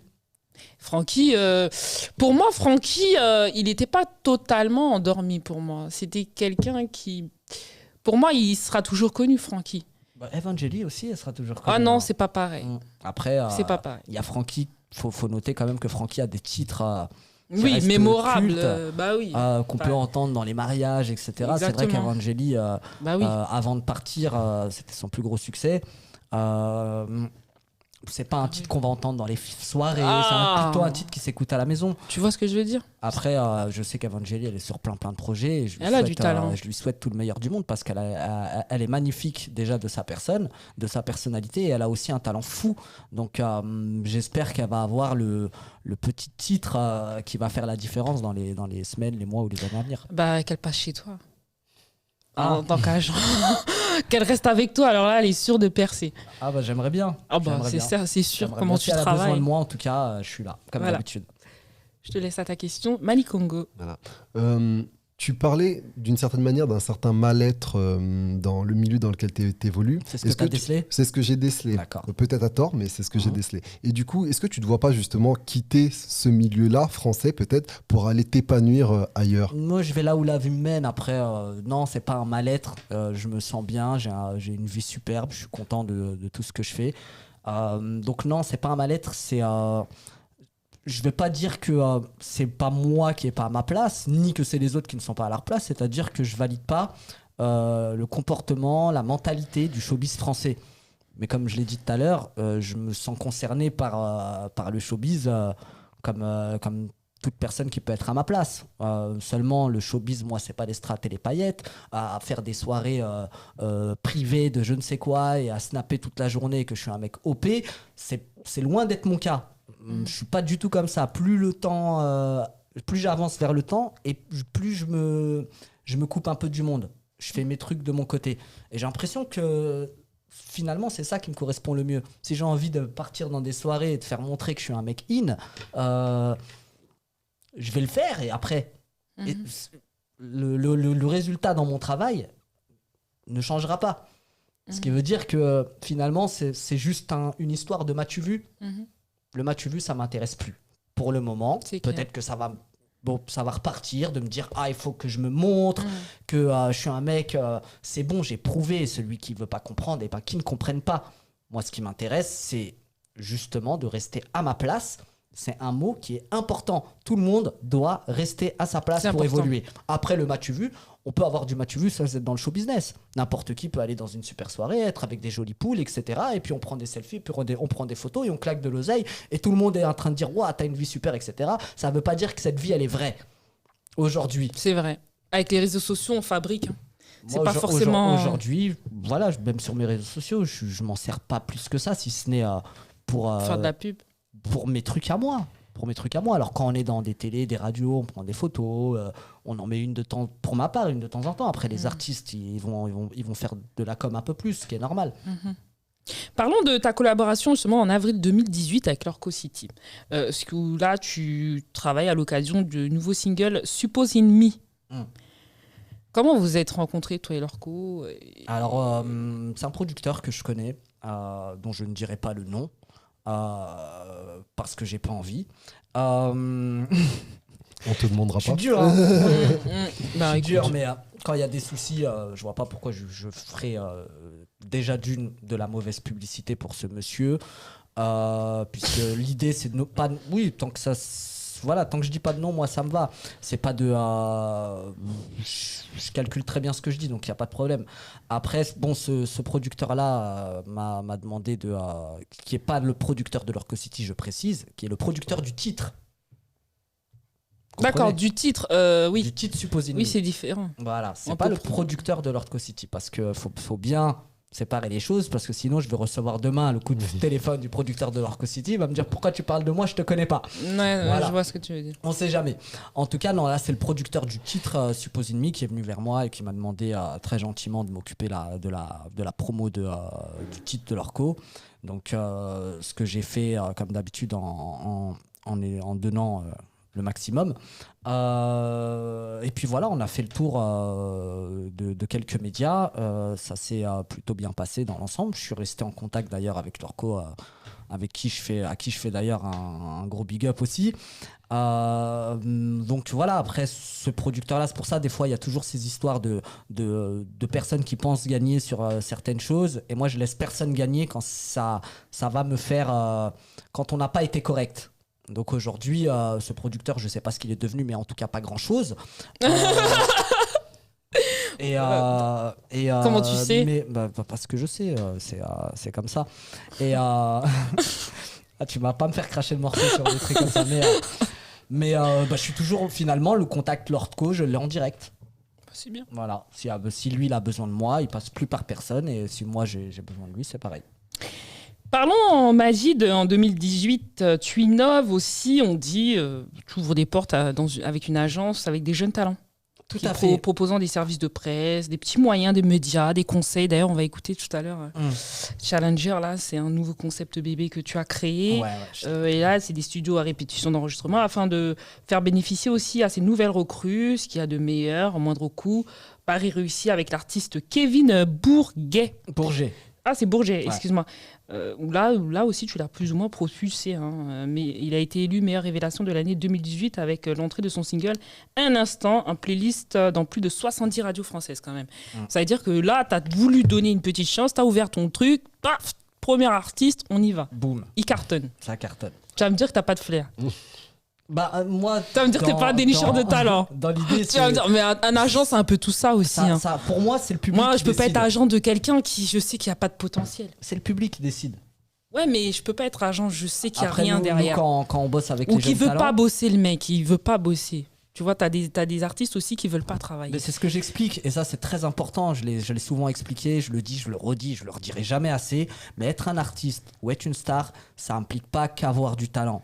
Ça implique avoir le respect des délais, le respect des engagements, la ponctualité. Il y a plein de choses à prendre en compte aujourd'hui pour être un artiste. On ne peut pas se permettre d'être en retard, on ne peut pas se permettre de manquer de crédibilité, de faillir à ses responsabilités, autant bien dans son art qu'avec son public.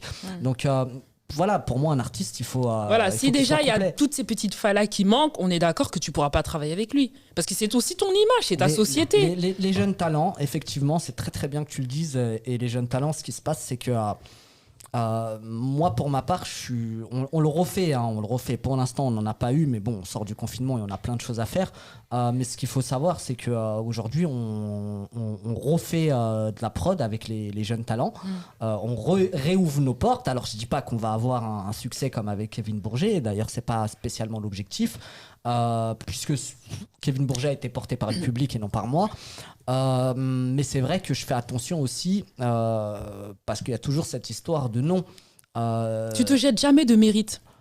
J'essaye de ne pas m'en jeter, parce qu'il y a toujours le public qui décide, l'artiste qui fait son travail. Moi derrière, finalement, voilà, je fais ça. Un peu dans la lumière, c'est tout. C'est mon seul travail. Je suis pas d'accord avec toi. Je suis pas d'accord avec toi. Je suis pas d'accord. Tu aides, tu apportes quelque chose à l'artiste que peut-être qu'il ne savait pas faire lui-même. Auparavant, peut-être qu'il ne connaissait pas la ponctualité. Auparavant, peut-être qu'il ne savait pas ce que c'est de venir à l'heure, d'être à l'heure, ou bien s'exprimer pendant les interviews. Parce que tu as des artistes qui ne savent même pas s'exprimer pendant les interviews. Et toi, tu leur apprends tout ça, tu les appelles, tu les chouchoutes. Donc, même s'ils gagnent en maturité chez toi et demain ils deviennent quelqu'un, je pense que tu les as aidés quelque part. Tu as fait quand même ta part de... C'est vrai. Voilà. C'est vrai, le show business, il faut dire, pour que tout le monde comprenne, c'est pas un mot waouh, show business. Non, show business, il y a show, c'est les artistes, et il y a le business, c'est nous. Quand on regroupe le deux, ça donne show business. Le show business, c'est juste ça. Il faut arrêter de s'enflammer autour de ce mot, c'est juste ça. Quand les deux sont coordonnés, ça donne... le showbiz, c'est tout. C'est bien. Et justement, parlons de Challenger. Est-ce que parlons de Challenger, parce que Challenger, c'est ça un peu, c'est aussi d'aider ses talents dans la production, dans la coproduction, parce que aussi on sait que tu es réalisateur, enfin tu peux réaliser des clips, tu peux les aider aussi à prendre un grand pas sur leur carrière, à les pousser aussi.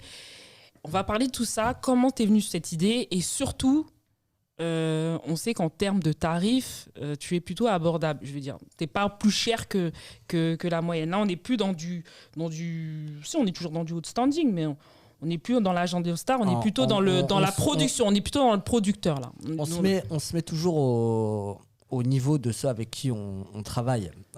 Évidemment, quand on dit clip, par exemple, à petit budget, évidemment que nous, on va pas mettre... des gros moyens non plus dans le clip. On peut pas faire un clip à perte, c'est pas possible. Donc, petit budget, ça dépend, c'est combien? Ce que par contre, notre œil d'expert, la réalisation, le montage, vont être faits de la même manière que les autres. C'est combien Maintenant, un petit budget? Évidemment. Ah, mais je pense qu'on... alors, j'ai pas les tarifs en tête, mais il me semble que... 1200. Même moins, je pense qu'à partir de 800 euros, on peut faire quelque chose. Là, hein. on parle vraiment de petit budget. C'est vrai. Parce On peut faire quelque chose. qu'un clip... Après, on va pas sortir un drone à ce prix-là, quoi. Mais non, mais je me comprends. Après, tu peux faire des cadeaux quand même. Ah, des cadeaux, C'est son anniversaire. Mm. Si ça tombe le plus de son mais anniversaire. là, tu vas attendre le jour de son anniversaire après pour venir me voir. On va m'appeler, on va me dire voilà, c'est mon anniversaire. Tiens. Parlons de Challenger alors. Challenger. Alors c'est une chronique que j'ai fait qui va être mensuelle. On a fait un super démarrage sur YouTube. Alors on va écouter là après. J'ai pris aussi ce risque de le mettre sur YouTube, mais je voulais aussi partir dans un état de challenger par rapport à moi-même, c'est-à-dire d'aller évoluer dans une sphère digitale sociale que je maîtrise pas. Contrairement à quand je mets des vidéos sur YouTube, je sais que tout de suite ça monte très vite. On a quand même 124K. Voilà, 124K sur YouTube, ce qui est pas mal. En tout cas, ça nous a encouragé à en faire une deuxième. Donc, on en a tourné une deuxième lundi. On va s'occuper du montage dès qu'on a un petit moment. En tout cas, on va en sortir une tous les mois sur des thèmes différents qui vont être principalement basés sur l'inspiration, la motivation, l'émotion, le travail, la passion. En tout cas, c'est tout un mélange qu'on a fait d'une manière qui est... Enfin, c'est fait en musique, c'est fait sur des images captivantes. Franchement, faut vraiment le voir. Moi, je l'ai vu... Et à un moment, je te dis, ça m'a donné envie. Ouais. Je me suis dit, la deuxième arrive. Tu sais quoi, je vais proposer aux gens de l'écouter. C'était ça ma surprise. Ouais. Bah, ça, ils pourront l'écouter. On va l'écouter après. Alors, juste termine quand même sur un truc. Mais on va l'écouter parce que j'aime bien. Je tiens à remercier notre partenaire commercial sur la deuxième, puisqu'il y a déjà un partenaire commercial qui s'est manifesté, qu'on a mis d'ailleurs sur la deuxième. Donc, c'est une nouvelle émission. On est en quête de partenaire commercial pour le Challenger 3, pour le Challenger 4. Donc, on va mettre à disponibilité des gens sur notre site internet un numéro dans la semaine normalement pour pouvoir justement pour que les entreprises, les marques, etc. puissent contacter le service de Challenger justement pour du placement de produits dans nos vidéos. Donc tout ça entre très prochainement en liste sur notre site internet. Les gens pourront nous contacter et avoir exprès pour ça. Exprès pour Challenger. Ouais, c'est de la mise en service, quoi. C'est de la mise en service. C'est génial. Franchement, c'est génial. Je te propose d'écouter parce que moi, ça m'a mis le fire. Allez, on écoute. Allez, on écoute Challenger avec Majid Ledba. À tout de suite.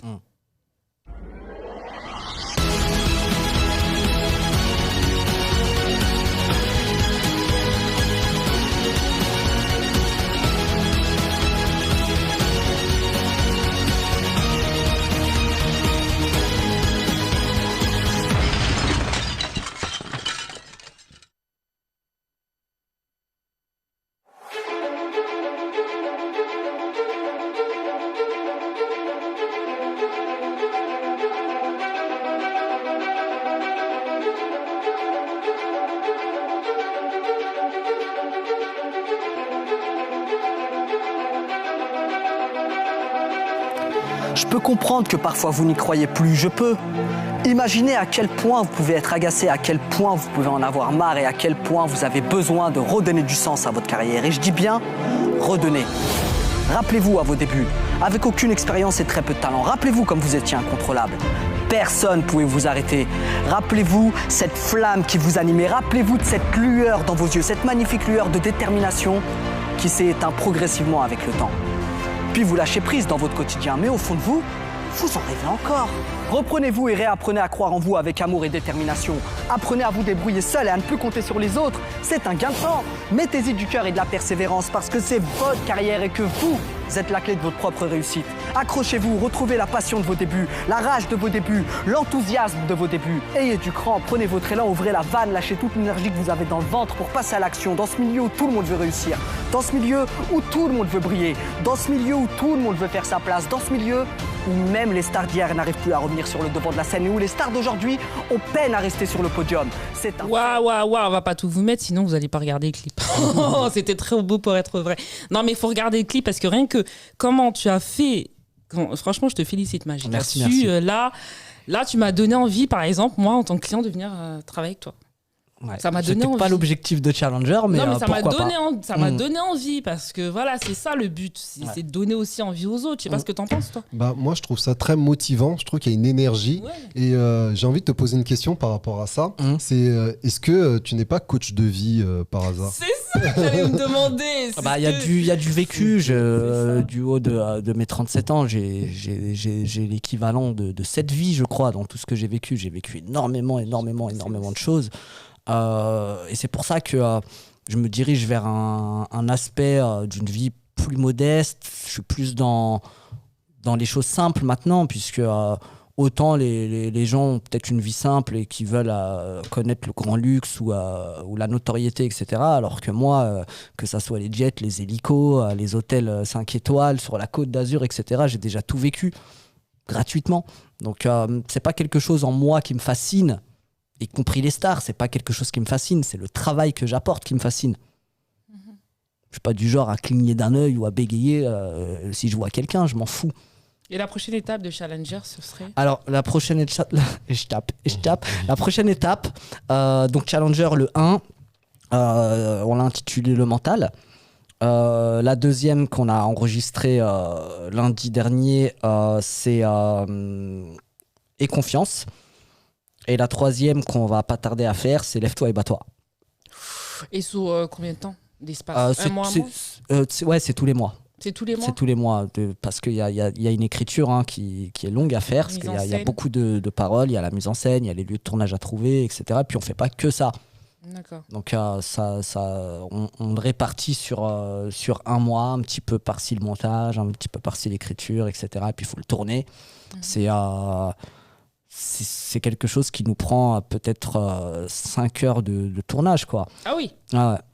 C'est du boulot. C'est du boulot, il faut prendre plein de plans, etc. On va en forêt, on va dans des endroits un peu insolites, mais aussi des endroits naturels avec de l'espace qui vont projeter le téléspectateur dans les conditions. Dans les conditions, voilà.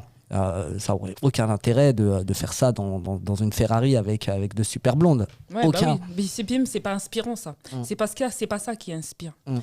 Je te laisse à ta question avant de passer après à ta chronique pour revenir on va parler de fin saison 2018 toujours avec Majid. Je te laisse à ta question.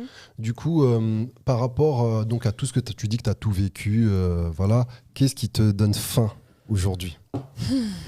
C'est la performance. C'est la performance. Vous savez, ce nom de l'émission, il n'est pas sorti de n'importe où. Challenger, c'est ce qui me correspond le mieux.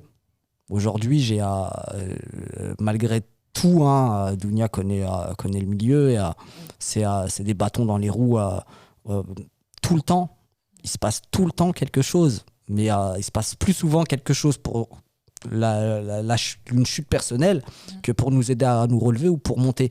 Et aujourd'hui, ce qui est passionnant, c'est de rester challenger. Et aujourd'hui, il y a énormément de gens qui sont dans le milieu qui ont lâché prise, que j'ai connu il y a 10 ans ou il y a 7 ans, ou qui font plus rien, parce que je l'ai toujours entendu, et 1000 fois, oh, si je serais resté avec cet artiste, je lui aurais éclaté sa gueule, non, et machin.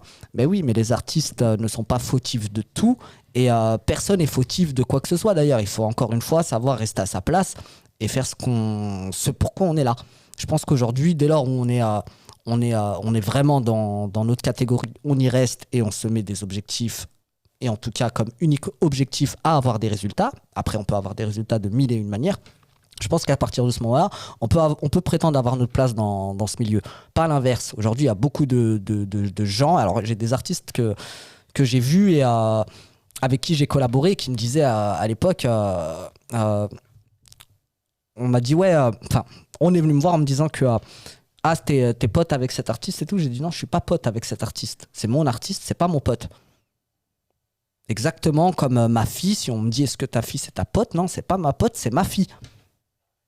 Oui, tout à fait. Voilà, donc mon artiste c'est pas mon pote, c'est mon pote après Alors qu'il y a beaucoup de gens, généralement, qui veulent devenir potes. C'est le travail qui prime avant qui veulent devenir potes avec un artiste pour pouvoir bosser avec. Et moi, je marche dans le sens inverse. Je travaille avec cet artiste. Après, on devient potes si les affinités se font. En tout cas, tant qu'il y a le respect, moi, ça me va pour continuer à travailler. Bon, parlons de tes collaborations, hein, d'accord. On sait que tu as collaboré avec le label Lala Records et M-Prod sur des nouvelles productions avec l'artiste phare de ce nouveau label. Donc, il y a Paula Sarres, il y a le premier single You Gona et plein de choses encore au Portugal, en Suisse, en Angleterre.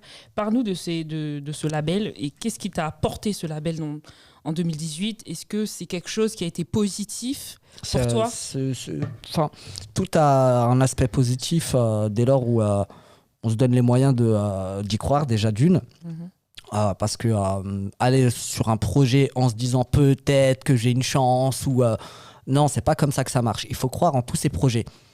Mais il faut noter aussi que sur plein de projets, et que ça me concerne moi comme un artiste lambda, comme une célébrité, sur plein de projets, il y en a plein qui voient pas le jour. Ah oui. Et bien sûr. Donc tu as plus de projets dans ta tête que de projets qui voient le jour. Qu'est-ce qu'il faut pour qu'un projet voie le jour ? Il faut les finances, Non, mais il faut réunir plein de choses. C'est un métier qui peut faire gagner beaucoup d'argent, mais c'est un métier aussi où il faut dépenser. C'est vrai. Il faut dépenser. Un artiste, il doit dépenser pour un attaché de presse, il doit passer un pourcentage à son agent, il doit dépenser pour sa com, il doit dépenser pour ses clips, s'il est son propre producteur. Et on avance... aujourd'hui, dans cette direction-là, la plupart des artistes deviennent leurs propres producteurs. Après leur signature en maison de disque, là, il y a eu fin de contrat. Autant ils n'auront pas les ayants droit sur les titres qui ont marché, puisque les maisons de disques font des contrats sur 20 ans, sur 30 ans, etc. Mais sur tout ce qui est nouveau, ils peuvent le faire une fois que les conditions sont réunies. Ta pire expérience dans le milieu, depuis que tu travailles dans ce milieu-là, ta meilleure expérience C'est compliqué comme question. Ça il faut m'appeler. Ça, c'est des questions, il faut que je réfléchisse 2-3 jours. Ma pire expérience, c'est laquelle ? J'ai fait exprès de pas te le dire avant. J'ai plein de mauvaises expériences. Là, tout de suite, j'en ai pas une qui me vient en tête plus que les autres. Après, je pense qu'on a tous des mauvaises expériences. L'idée, après avoir trébuché, c'est de savoir se relever. C'est de savoir se relever aussi en mode vénère, en mode challenger, quoi. C'est cet état d'esprit, moi, challenger, aujourd'hui, quand on en parlait tout à l'heure. Je suis pas en train d'écrire quelque chose comme en me disant ça va marcher ou pas. Je suis en train de prendre 15 ans de ma vie et de prendre des moments de ma vie que j'arrive à extérioriser, mais aussi des moments que je sais que d'autres gens ont vécu. Et c'est pour ça que ça parle. Donc c'est pareil, ça va être toujours ces moments-là. Après, les moments de gloire, de victoire, etc. J'en ai pas non plus qui me viennent tout de suite à la tête, parce que y a toujours eu ces moments, ces moments incroyables que j'ai vécus, mais je les ressens pas comme avant. Aujourd'hui, il y a des fois, je regarde des vidéos de moi sur Internet et je me dis ah ouais, je m'en souvenais plus. Ah oui. Pourtant, à l'époque, c'était un moment incroyable. Ouais. Donc moi, aujourd'hui, les moments que j'apprécie, c'est les moments en famille, c'est les moments dans la nature, c'est les moments avec mon équipe de tournage. C'est ces moments-là que je vais valider. C'est pas tout le bling bling que j'ai vécu, etc. Parce que je m'en contrefiche totalement. D'accord. Ben, tu sais quoi, je te propose de passer à la chronique de Demdem là. Allons-y, Demdem. On va passer à la chronique de Mani Congo sur Maître Gims, la femme de Maître Gims qui est Demdem. Jingle. Ah, Demdem, ok, c'est comme ça son nom, je comprenais pas. Ouais. Jingle. Afro Radio, the best in entertainment. Nana Slick, the smoothest on radio. Keep it locked on to www.myafroradio.com. Autour de ma petite chronique. Donc, pour répondre justement à Demdem, la femme de Maître Gims, on m'a envoyé sur WhatsApp une vidéo où justement j'ai suivi attentivement les propos qui étaient tenus, et elle s'étonnait de ce mouvement Black Lives Matter, de Noir et Fier. En gros, ce qu'elle essayait de nous dire, elle posait même la question pourquoi dire Noir et Fier? Est-ce un complexe d'infériorité?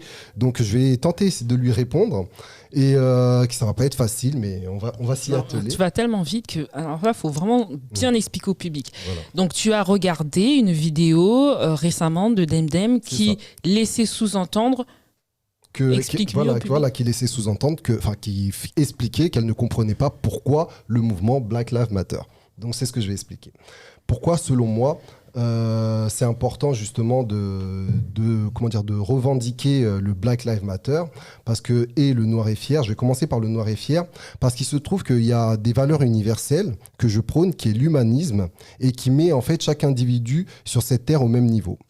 Par ailleurs, cela ne doit pas occulter le fait que dans l'histoire récente de l'humanité, je précise que l'esclavage a été aboli le 27 avril 1848, mais dans la famille humaine, il y a un groupe de population qui a mis en place un système mondial basé sur le commerce d'individus et la hiérarchisation des peuples afin d'exercer une domination physique et mentale sur ces peuples.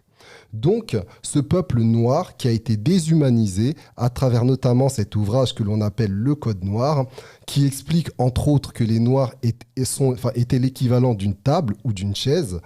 Il y a aujourd'hui encore en fait besoin de décoloniser les esprits dans cette famille humaine, car que ce soit dans les stades de foot avec les cris de singe ou dans la société civile avec le racisme ordinaire, la discrimination à l'embauche, l'accès au logement et j'en passe. Alors, il y a d'un côté, pour les Noirs, un besoin d'affirmation identitaire pour valoriser l'essence de ce qu'on est auprès de la population noire et plus généralement auprès de toutes les populations. Car à mon sens, il y a encore un problème d'acceptation de soi chez les Noirs à cause de ce conditionnement à dévaloriser les Noirs dans les médias, le cinéma, la publicité.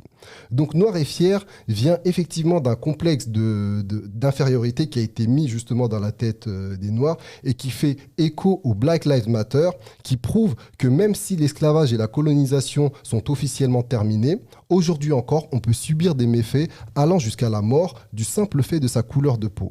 Pour moi, Black Lives Matter n'est pas un slogan suprémaciste ou communautaire, comme le comprennent certains, mais un cri, une alerte pour signifier qu'au sein de notre famille humaine, attention, il y a un membre de la famille qui n'est pas mis au même niveau que les autres, donc nécessite une attention particulière. C'est une question de justice de traitement qui met le doigt sur une problématique particulière. Donc, ne minimisons pas les stigmates des sociétés modernes à travers ce crime contre l'humanité qui a été l'esclavage, reconnu par le Parlement européen le 19 juin 2020, car les consciences ont été marquées par le fait que la vie des Noirs ne comptait pas, puisque nous étions pas considérés comme des êtres humains. Précisons qu'aujourd'hui encore, il y a des gens qui pensent ainsi. Donc, quoi de plus légitime que de leur dire « la vie des Noirs compte ». Dis donc, Demdem, t'as du boulot, hein. Non, en réponse. Ça, c'est ta pensée, c'est comment tu ressens les choses. Et tu trouves qu'elle était choquée mais pourquoi qu'elle a dit ça? Je veux dire, son mari, il est bien noir et puis elle est métisse. Mais en plus, on entendait Maître Gims derrière essayer de lui expliquer justement. Donc je pense que peut-être qu'elle a dit, elle a exprimé un ressenti et peut-être qu'elle aurait dû en parler plus en détail avec son mari. Qu'est-ce qu'elle a dit exactement, mot pour mot? En fait, mot pour mot, elle a dit qu'il faut arrêter avec ces mouvements justement qui, selon elle, en fait, on n'a pas besoin en fait de dire Black Lives Matter, que la vie des Noirs compte, ou on n'a pas besoin de dire Noir et fier parce que ça montre en fait qu'on a un problème, un complexe, etc. Donc, oui, peut-être Demdem, elle le ressent pas comme ça parce qu'elle a vécu je sais pas. Moi, j'ai toujours dit que les gens qui parlent comme ça, c'est les gens qui manquent de culture. Les gens qui manquent de culture. Moi, désolé Demdem, j'ai rien contre toi. Mais moi, j'ai toujours dit que les gens qui parlent comme ça, c'est les gens qui manquent de culture. Tout simplement pourquoi? Parce que, encore, Martin Luther King, c'était en quelle année? C'était relativement récent.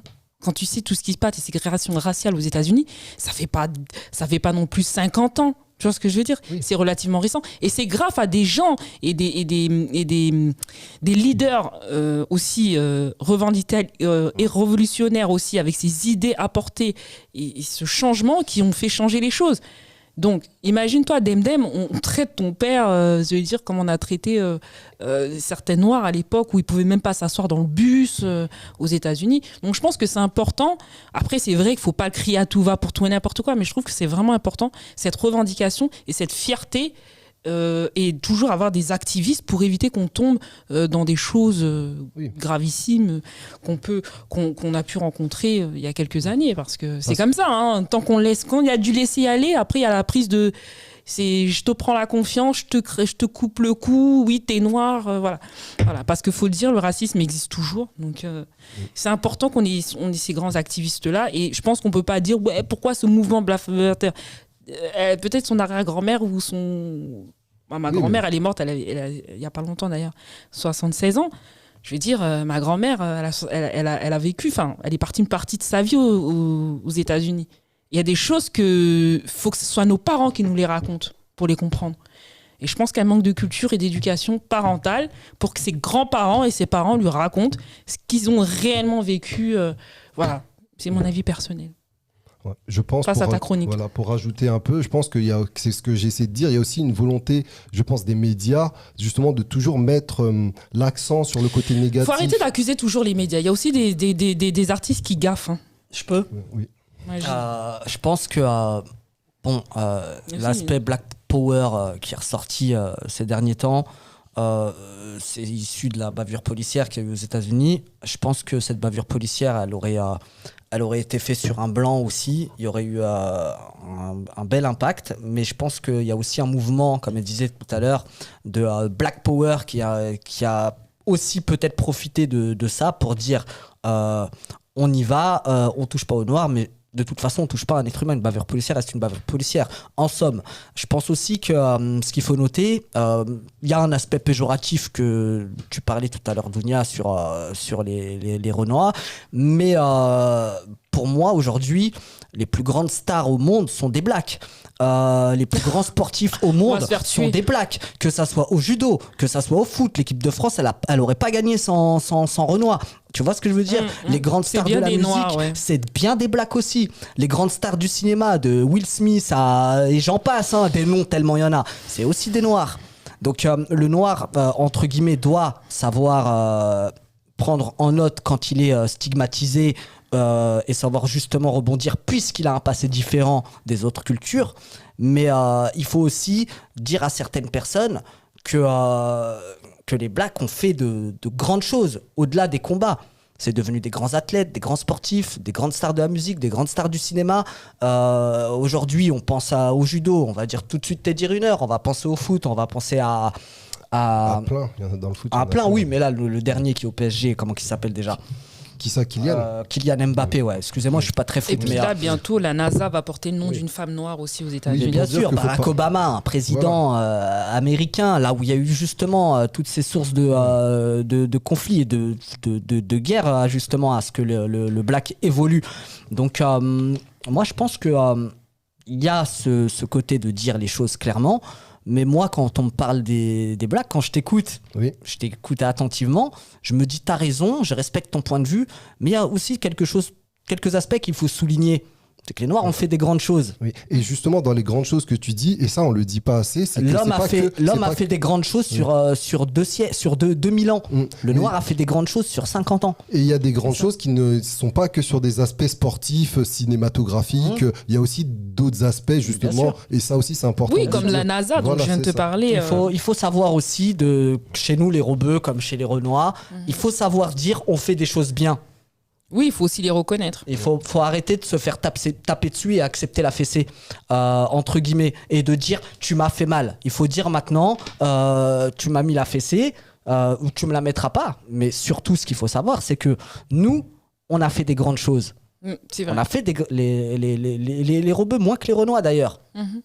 Après, ils ont quand même inventé les mathématiques, les mathématiques et plein de choses. Mais ce que je veux dire, c'est que là, en parlant d'une nouvelle génération sur le dernier siècle, il s'est passé plein de choses. Tout le monde y a trouvé son compte finalement.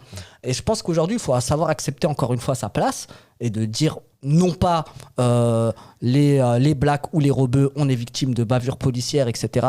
Ça, justement, peut-être que c'est parce que nous, on le pointe du doigt quand ça se passe, que ça fait du bruit. Peut-être qu'il y a des bavures policières de blancs, on n'en entend pas parler parce que c'est des blancs aussi. C'est ça. Et ces gens-là, il faut aussi leur dire de se manifester. Bavure, c'est de la bavure. Une bavure policière reste une bavure policière. Sans forcément de racisme. On peut ça. faire de la bavure sans forcément être raciste. Ouais. Effectivement, ça peut être sur un blanc, un allemand. Sauf que nous, on sait ouvrir notre gueule. C'est depuis la nuit des temps. On est des grandes gueules. T'as touché à mon frère, et bah tu vas le payer. Et on va faire en sorte que ça se sache et que ça soit sur toutes les histoires qu'on connaît en France, comme aujourd'hui aux États-Unis. Peut-être parce qu'on a été les plus oppressés. Donc on a ce côté leadership en nous. Mais on est oppressé. Non, on a été les plus oppressés. On est N-E. Oui, peut-être oppressé. encore, mais ce que je veux dire, c'est qu'avant, quand je parle d'oppression, je parle de 400 ans d'esclavisme, je parle de plein de choses. Tu vois ce que je veux dire? Moi, je pense m'arrête même pas à l'oppression moderne, je m'arrête à l'oppression depuis la nuit des temps. Il y a beaucoup de blacks aujourd'hui, selon moi, qui se sentent pas concernés par cette oppression, entre guillemets, que ont vécu vos ancêtres. Je dis bien ça. Je te parle de notre génération et des plus jeunes, puisqu'ils connaissent une oppression qui n'est pas basée sur ça, puisque aujourd'hui, l'oppression qu'on peut subir en tant que jeune, ça va être l'oppression du quartier, l'oppression de l'échec, l'oppression de ci et de ça, et non pas l'oppression de la couleur par elle-même. Par contre, on s'inspire de ce qu'on entend sur les réseaux sociaux pour en faire une rage et une haine, on s'inspire de ce qu'on entend à la télé pour en faire une rage et une haine, mais finalement, on n'est pas sorti encore de sa cité. Et aujourd'hui, il faut prendre en considération qu'il y a, et je le répète, des noirs, des beurs, des tout qui ont fait de grandes choses. Et ça, il faut le dire. Et ça, il faut en être fier. Et c'est pour ça que je rejoins aussi ce que tu dis en disant Là, que... tout à l'heure, tu as mis, on est pénalisé dans les pubs, dans la presse, dans les machins. Non, vous êtes pénalisé d'une part, mais la presse, vous la faites aujourd'hui. Dans le cinéma, vous le faites aujourd'hui. Dans la musique, vous le faites. Et vous êtes des figures hyper importantes pour le bon fonctionnement de tout ça. Et ça, il faut le mettre en avant. Ça, c'est le Black Power pour moi. Ouais, mais il faut avoir, comme on disait tout à l'heure en début d'interview, il faut avoir une force de caractère aussi. Mais justement, faut être fort, faut avoir un mental fort. Parce que t'as aussi le noir qui dit ça m'intéresse pas. Après, je suis désolée, Yankoso, je t'aime beaucoup, mais c'est ce que tu as fait la semaine dernière. D'ailleurs, tu as eu beaucoup de critiques sur les réseaux sociaux. J'ai eu mes fans, tous ceux qui t'ont suivi. Je ne suis pas intéressée. Je t'en porte pas préjudice parce que je sais que tu es une bonne personne et j'espère que les gens ont compris que c'était juste, tu t'es un petit peu mal exprimé. Mais c'est vrai qu'il y a des gens que ça intéresse pas non plus, comme tu viens de dire. Ils ne se sentent pas du tout concernés par des faits, par l'histoire, parce que l'histoire commence d'un passé pour arriver dans le futur. Et tout ça, c'est beaucoup de choses. C'est très long. On va pas développer parce qu'on n'a plus beaucoup de temps. Ce qu'il faut retenir pour cette histoire, c'est qu'il y a un homme surtout qui est mort d'une bavure policière, comme il y en a sûrement plein d'autres qui n'ont pas été médiatisés, peut-être parce qu'ils étaient blancs, etc. Mais il y a toujours des familles en deuil, il y a toujours des familles qui souffrent. Le Black Power dans toute sa splendeur, c'est quelque chose d'énorme et c'est quelque chose de connu, reconnu qui sera là dans l'histoire jusqu'à la nuit des temps, mais les Noirs sont là maintenant. C'est exactement ça. En tout cas, je te remercie pour ta petite chronique. Je t'en prie, merci. C'était génial. Et tu vois, j'avais pas entendu ça. Eh ben, toujours, tu m'apprends des choses magnifiques. C'est incroyable. En tout cas, toi, mon public, il t'aime beaucoup. Ils accrochent sur tes chroniques. Ah bah merci. Et c'est génial. Franchement, merci. Belle chronique. Donc, on va revenir vers Majid pour parler de Majid. Et ensuite, on reviendra encore sur les chroniques dans le peu de temps qui nous reste. Donc parle-nous de ton avec DJ Goldfinger. Ah, DJ Goldfinger. Avec qui tu as collaboré aussi sur le titre On Fire. Ah, On Puis Fire. en décembre, tu collabores aussi avec Alibi Montana sur le titre Soutien aux Gilets jaunes. Je crois que c'est à cette période-là que tu as vraiment commencé à travailler avec Alibi. C'est quand il a fait son titre de Soutien aux Gilets jaunes ou bien avant ce titre-là? Alibi, on se connaissait un petit peu avant. Mais ouais, j'ai commencé à bosser avec lui un petit peu avant ça. Le Gilet jaune, c'était déjà avec moi, ça. Donc, effectivement. Qui a fait combien? 1 million? Gilet jaune, 800, 900 000. Franchement, je pourrais pas te dire, mais il y a eu de la visibilité. J'aurais noté sur un papier les vues de chaque vidéo, comme ça j'aurais pu te répondre classe. Non, mais tout, c'est pour te dire que je sais que cette vidéo-là, elle a bien marché. Mais je pense qu'on est plus vers les 1 demi-million de vues que vers le million. Hein, mais en tout cas, ça avait bien marché. Mais on en a aussi beaucoup parlé. Aussi. Après, c'est une vidéo. C'est un titre qu'il a écrit. Je lui en ai parlé, on a échangé là-dessus pour savoir est-ce qu'on le faisait ou pas et de quelle manière on allait le faire. Et quand on a validé qu'on le faisait, on a appelé le studio pour l'enregistrer le lendemain. Et le lendemain, le clip était fait. Oui, j'ai vu. En ligne. Très beau. Ouais. En 48 heures, on a écrit, enregistré, tourné le clip, monté et on l'a mis en diffusion. En 48 heures. De la création à la diffusion, c'est passé 48 heures. Et avec DJ Avec DJ Goldfinger, On Fire, super titre déjà. Je tiens à préciser que DJ Goldfinger, c'est un vrai frérot, que je lui passe vraiment un gros big up, un gros salut. Et aussi à son frère Sofiane, que j'apprécie particulièrement.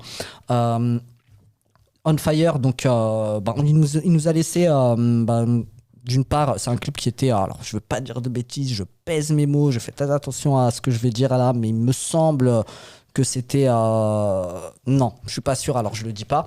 En tout cas, une grosse maison de disques qui avait propulsé ce titre. Alors DJ Goldfinger qui tourne beaucoup à l'international, notamment dans les pays asiatiques, c'est une vraie grosse star. On l'a connu nous plus ou moins à une certaine époque avec Double Face, etc.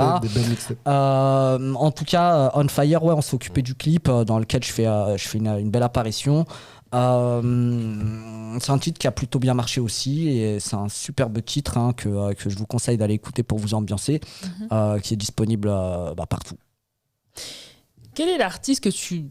Est-ce que tu as déjà, en tant qu'agent, parce que je suppose que les agents c'est un peu comme les artistes, les chanteurs et tout ça, est-ce que tu as déjà rêvé particulièrement de vouloir t'occuper d'un artiste dont tu rêves, que ce soit en France ou à l'étranger? Un artiste comme ça où tu te dis j'aurais bien aimé être son agent. Il y a une artiste qui me plaît en France, je vais peut-être vous surprendre sur mon choix, mais elle a un univers artistique tellement intéressant que franchement j'aimerais beaucoup collaborer avec elle. C'est Christina and the Queen. Ouais, j'avais dit que vous allez vous surprendre. Elle a un univers. Enfin, moi, c'est ce que j'appelle une artiste dans toute sa splendeur. Ouais. Elle est artiste de la tête aux pieds. D'accord. Dans sa façon de s'habiller, dans sa façon d'être, dans ses clips, dans les interviews. Elle est son propre personnage. Et elle s'invente rien tellement qu'elle est dans son univers. D'accord. Et ça, c'est quelque chose qui me fascine chez les artistes. D'accord. Ouais. Après, à l'international, franchement, j'y ai pas réfléchi, mais évidemment qu'il y a sûrement beaucoup de personnes qui me plairaient, mais pour l'instant, je suis encore en France, là, tout va bien. Est-ce que Majid vit nécessairement de sa production? Est-ce que tu vis de ça ou tu fais aussi autre chose à côté? Ou tu vis que de la coproduction presse? Parce qu'on n'a pas cité exactement tout ce que tu faisais. On sait que tu es producteur. Attaché de presse, conseiller artistique, producteur exécutif. Voilà. J'ai pas. T'es multitâche en fait. Je suis multitâche, mais en même temps, j'ai pas le temps de faire autre chose. Et je voudrais pas faire autre chose. Toute ma vie, j'ai fait que ça. Majoritairement, tu vis de ça. Parce qu'on peut dire que tu vis. À 100%, voilà. C'est pas majoritairement. Majoritairement, ça inclurait qu'il y a une minorité d'autres choses. Bah oui, tu peux vivre majoritairement de ça et d'autres choses à côté qui est lié, mais toujours. Non, tout ce que je fais, c'est vraiment lié à l'univers artistique. Donc, auto-entrepreneur. T'es auto-entrepreneur, t'es ton propre patron. Pas ce mot, je suis mon propre patron, mais auto-entrepreneur, ça voudrait dire avoir une auto-entreprise et j'en ai pas. Moi, j'ai des SARL, donc c'est pas. Ouais, SARL, bon, peu importe. On parle d'entrepreneurial. On parle de geste entrepreneurial, donc on parle d'un entrepreneur. Donc voilà, tu es SARL, donc tu as ton compte, donc c'est ta société. C'est ça. T'embauches? Moi, je marche principalement avec des prestataires. Voilà, selon ce qu'on a besoin de faire, on a nos réalisateurs, on a ci, on a ça. Voilà, et pareil, on nous facture, on paye la facture. Ouais, tu fais comme moi quand tu factures. Ouais. Bon, c'est le mieux qu'il y a à faire, de toute façon. Ça dépend, parce que j'ai déjà pris des petites stagiaires. Ah ouais. Les stagiaires, j'en ai pris beaucoup. C'est dur. On n'en parlons même pas. Bon, donc... T'as une petite question peut-être pour rebondir sur ce que je venais de dire? Non, peut-être pas une question, mais une remarque. En tout cas, par rapport à tout ce que j'ai entendu depuis le début de l'émission, je trouve que t'es un personnage très complet. On n'est pas là pour jeter des fleurs, etc. Mais quand il y a des belles personnes, faut le dire. En tout cas, félicitations pour tout ce que tu fais. Et ce côté motivant, je veux dire leader et tout, c'est des gens comme ça dont on a besoin justement pour montrer une direction, parce qu'il y a beaucoup de gens, que ce soit dans l'artistique, ils savent pas trop quoi faire, où ils vont, etc. Et d'avoir des gens comme toi, je trouve que c'est intéressant, c'est bien. Je te remercie beaucoup, très très beau compliment, ça me flatte énormément et on est là pour inspirer les gens, pour leur faire comprendre, c'est aussi ma démarche dans Challenger, c'est leur faire comprendre que tout est possible dès lors où dans nos têtes on a validé à 200% qu'on pouvait faire des choses énormes. Un truc tout con. Et un jour, il y a un mec qui a dit on va voler comme les oiseaux dans le ciel. Mais vous imaginez ces gens-là, les gens autour de lui, qu'est-ce qu'ils ont dû lui dire? Mais t'es fou, on peut pas voler. Si tu voles, c'est issu de la sorcellerie, de la magie noire. On peut pas voler. Aujourd'hui, on est tous là, on regarde au hublot quand on prend l'avion. Mais il y a 100 ans, c'était un peu plus, c'était impensable. Est-ce qu'un agent a ses limites? Quand je parle de limites, je parle de télé-réalité. Je te donne un exemple, tu vois. Parce qu'il y en a qui veulent pas travailler avec des gens de télé-réalité. C'est pas le même travail. Il y en a qui veulent. Ah bah et après c'est agent. Moi j'ai déjà reçu dans mes émissions. C'est agents qui sont. Ce que je veux dire, c'est que. Est-ce que tu as des limites toi? Moi, en tant qu'agent, attaché de presse, est-ce que tu as des limites de personnes que tu voudrais pas travailler avec? Tu t'arrêtes vraiment à un public spécifique? Non, moi je suis vraiment dans les artistes. Alors les artistes et les people. Alors évidemment, les gens de la télé-réalité, j'ai rien contre eux, hein, je valide vraiment leur... Non mais attention, qu'on pense pas que j'aime pas les gens de la télé-réalité, etc. C'est pas du tout le cas. Choix. C'est un choix, ils en vivent, ils sont contents, tout va bien, ça apporte des sous à plein de gens, tout va bien pour moi à ce niveau-là. Après, c'est pas que je sais pas faire, c'est que le travail qu'il y a autour d'eux ne m'inspire pas. Aujourd'hui, j'ai le choix, et je me suis toujours donné le choix de faire ce qui me plaisait. Je me suis intéressé à savoir quel boulot je pouvais faire avec des stars de télé-réalité parce que j'en connais beaucoup. Finalement, ça me plaît pas, donc je me lance pas dedans. Mais aussi dire qu'il y a après, il y a des artistes d'office que je me vois pas bosser avec. Hein. J'irai pas être l'attaché de presse de Marine Le Pen ou d'Éric Zemmour ou des trucs comme ça. Là, on est dans la politique. Voilà. Mais ce que je veux dire, c'est que non, mais on peut être un attaché de presse, même attaché de communication plutôt. Aussi, on appelle ça un attaché de presse. Hein. Même pour une émission, il y a des attachés de presse. Oui, mais communication, parce qu'on est dans la politique. Éric Zemmour, c'est pas spécialement politique. Hein. Ça reste un chroniqueur télé aussi. Voilà, c'est pas du jamais vu chez moi. En tout cas, Zemmour, je juge pas Monsieur Zemmour. Vous faites ce que vous voulez, mais c'est vrai que c'est pas ma tasse de thé. On a le choix de dire oui ou de dire non. Sinon, je suis pas fermé. C'est pas du tout ma tasse. Est-ce que, alors là, c'est vraiment les questions. Alors là, Dounia, c'est Dounia, voilà, comment ça commence.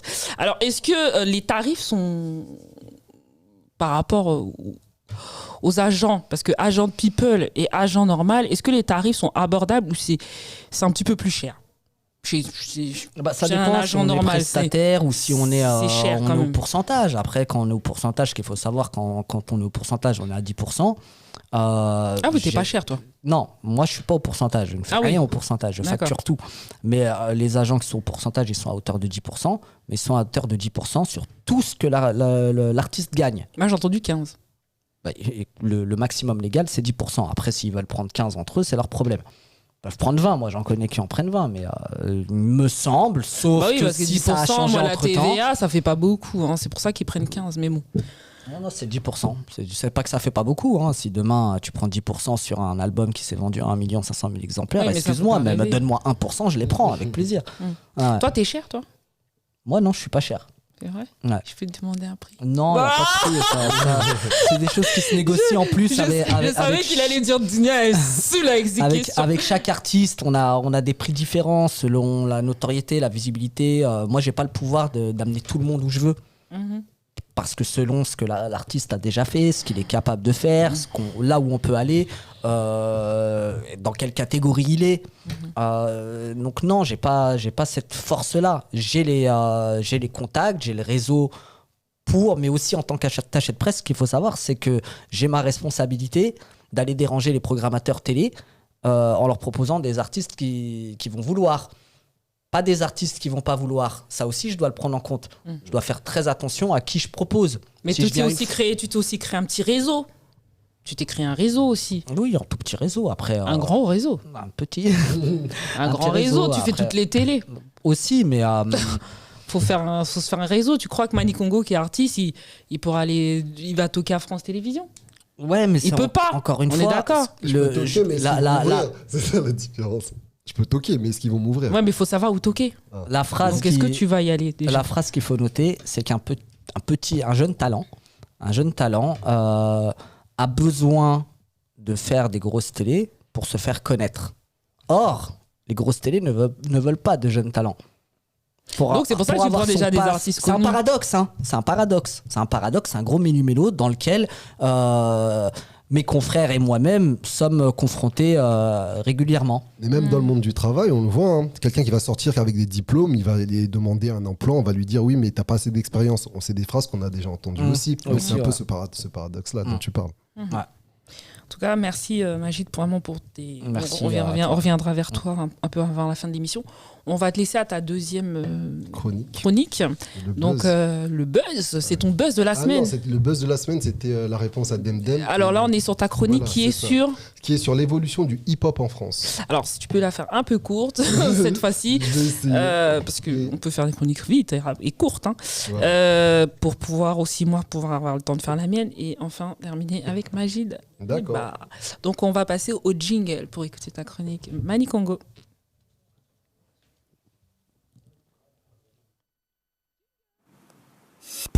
Afro Radio, the best in entertainment. Nana Slim, the smoothest on radio. Keep it locked on to www.myafroradio.com. L'évolution du hip-hop en France. Donc, il faut savoir que le hip-hop est un courant musical qui regroupe 5 arts, dont le DJing, le MCing, le beatbox, les b-boys, les danseurs, et le graphing. Il est né aux États-Unis au début des années 70 et est arrivé en France au milieu des années 80. Depuis ses origines, le hip-hop dans son ensemble a connu une évolution impressionnante sous toutes ses formes. On va se concentrer plus précisément sur l'évolution du rap dans l'Hexagone, car après les États-Unis, il constitue le 2e marché mondial. C'est d'ailleurs souvent le rap qui porte avec lui toutes les autres disciplines vers les sommets. On ne peut pas parler de rap français sans parler des rappeurs qui ont fait de cette culture rap en France, avec notamment MC Solar, NTM, Kerry James, I.Am, Minister Hammer et beaucoup d'autres.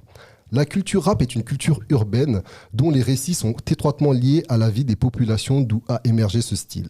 Les rappeurs expriment leur mal-être, les joies, les espérances dans les quartiers populaires.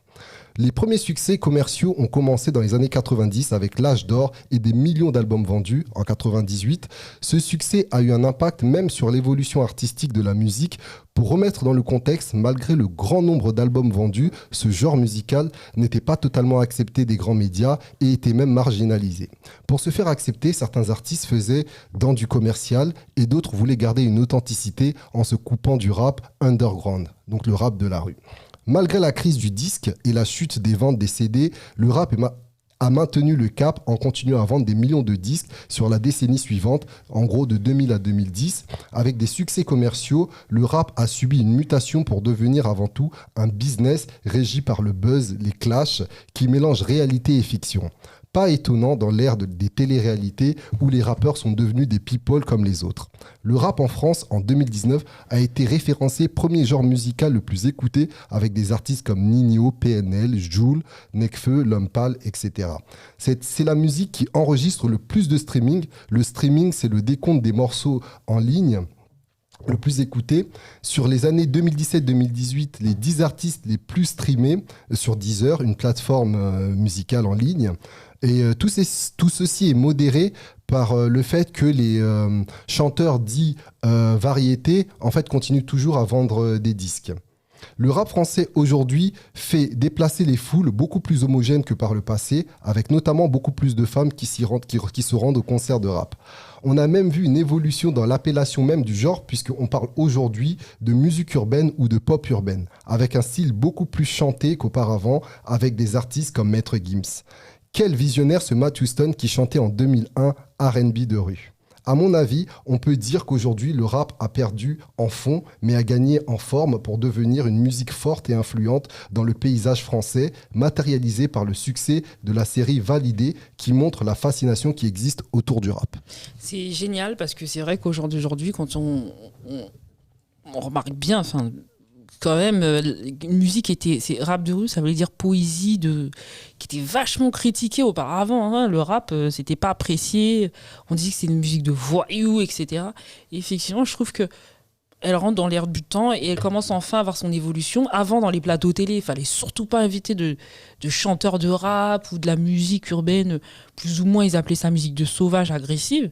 Et là, maintenant, aujourd'hui, tu peux retrouver PNL sur TF1 ou voilà. Mais il faut pas oublier qu'il y a encore des gens qui sont encore cet état d'esprit conservateur. Faut pas croire que c'est parce que le rap a une certaine évolution. Il y a encore des artistes au jour d'aujourd'hui qui ont encore, moi je l'ai vu dans le milieu, qui ont encore des petits soucis. Mais je veux dire, en termes de positivité, au jour d'aujourd'hui, tout le monde écoute du rap. Même ta tante, elle peut écouter du rap. Alors qu'avant, c'était juste choquant. Mais je trouve que c'est vrai, effectivement, il y a une petite ouverture d'esprit par rapport au rap. Elle est plus vue comme la musique forcément de voyous. Même s'il y a encore des plateaux télé qui recalent certains artistes encore. Ce qu'il faut savoir, c'est que sur les plateaux télé, déjà d'une, on est passé d'un rap, comme il disait tout à l'heure, à l'époque, underground, c'est limite on montrait du doigt, et moi le premier, quand j'étais jeune, oh il est commercial, il a vendu son, tu vois. Mais aujourd'hui le rap est commercial. C'est ça. Le rap est devenu commercial. Il n'y a plus de rap vraiment ghetto. Il y a du rap où il y a un peu de gros mots, mais j'appelle pas ça du rap ghetto. On n'est pas en train de dire une vérité. Moi, j'aime bien le rap de Niska. Le rap de Niska, je le trouve sympa. Il est sympa, bien sûr. Après, ce qu'il faut aussi noter, c'est qu'en télé, quand on demande, en tout cas, une grosse émission de placer un artiste pour sa promo, peu importe laquelle, on va nous demander d'envoyer le titre. Et ce titre-là, il passe, entre guillemets, en commission. Et eux, ils filtrent par rapport à leur audience. Si c'est une émission qui est diffusée à minuit, ils n'auront pas de problème à laisser traîner un Même en radio, on filtre, je te dis. Bien sûr, bien Même sûr. en radio, nous, on n'a pas le droit de passer tout. Mais il suffit d'un rappeur, tu ne le connais pas, tu ne sais pas si tu n'écoutes pas et qu'il est en train de dire une phrase raciste ou je ne sais pas quoi. Mais après, c'est vrai que si on prend des émissions en after school ou je ne sais quoi, qui sont sur des créneaux où tout le monde est réveillé, ils vont faire attention à ne pas mettre des trucs avec des grosses insultes, je parle. Je parle pas de... Après, ça dépend parce que Booba, tout ça, même s'il dit des insultes, il va toujours passer parce que lui, c'est un gros producteur et puis il a des partenaires sponsors avec des radios. Parce que ce qu'on n'a pas dit aussi, c'est qu'il y a des artistes qui ont des gros partenaires sponsors avec des radios, donc ils sont obligés de les passer. Voilà, mais il faut être connu, il faut être Booba, quoi. Sinon, si t'es un petit artiste indé ou qui a vendu, t'as fait qu'un tube. Il faut aller dans ce qui marche aujourd'hui. J'arrête pas de le dire. C'est bien d'avoir son authenticité. Après, faut savoir aussi valider et accepter qu'on a une authenticité qui n'est pas vendeuse. Mais il y a aussi une authenticité qui peut le devenir. Et c'est pour ça, j'arrête pas de le dire. Il y a plein d'artistes avec lesquels j'ai bossé, des artistes dans la musique, où on a pris des gens. Ou des artistes et on avait, je sais pas, des titres qu'on avait fait il y a 2-3 ans. On s'est juste dit c'est pas le moment de le sortir. Et quand on sait à quel moment frapper avec quel outil, c'est là qu'on peut créer un succès. C'est pas dès qu'on fait un titre on le sort. C'est loin d'être le cas. Très beau conseil. Je te remercie Majid pour d'être revenu sur la chronique de Manikongo. C'était génial. Super, ouais. Quand même 300 000 personnes quand même sur les réseaux. 300 000. 320. 320 000. Ouais. 320 000. Moi, d'après mes recherches, j'ai 300 000 fonds. Ouais, 320 000. Ça a augmenté entre-temps. Je suis sur Facebook. Ouais, sûrement. Ouais. 300 000. Influenceurs quand même, confirmés. Ouais, catégorie star d'Internet. Après, est-ce que je le gère comme tel moins. Mais ça aide. Je balance mon actu à ma sauce. Je ressens pas le besoin d'être omniprésent reconnu, sur les réseaux sociaux. Il y a des gens qui me suivent parce que j'ai apporté peut-être mon petit truc en montrant les coulisses du showbiz, de ce qui se passait en off, ce que les gens ne voient pas d'habitude. Et je suis aussi le seul dans ma catégorie à faire montrer tout ça.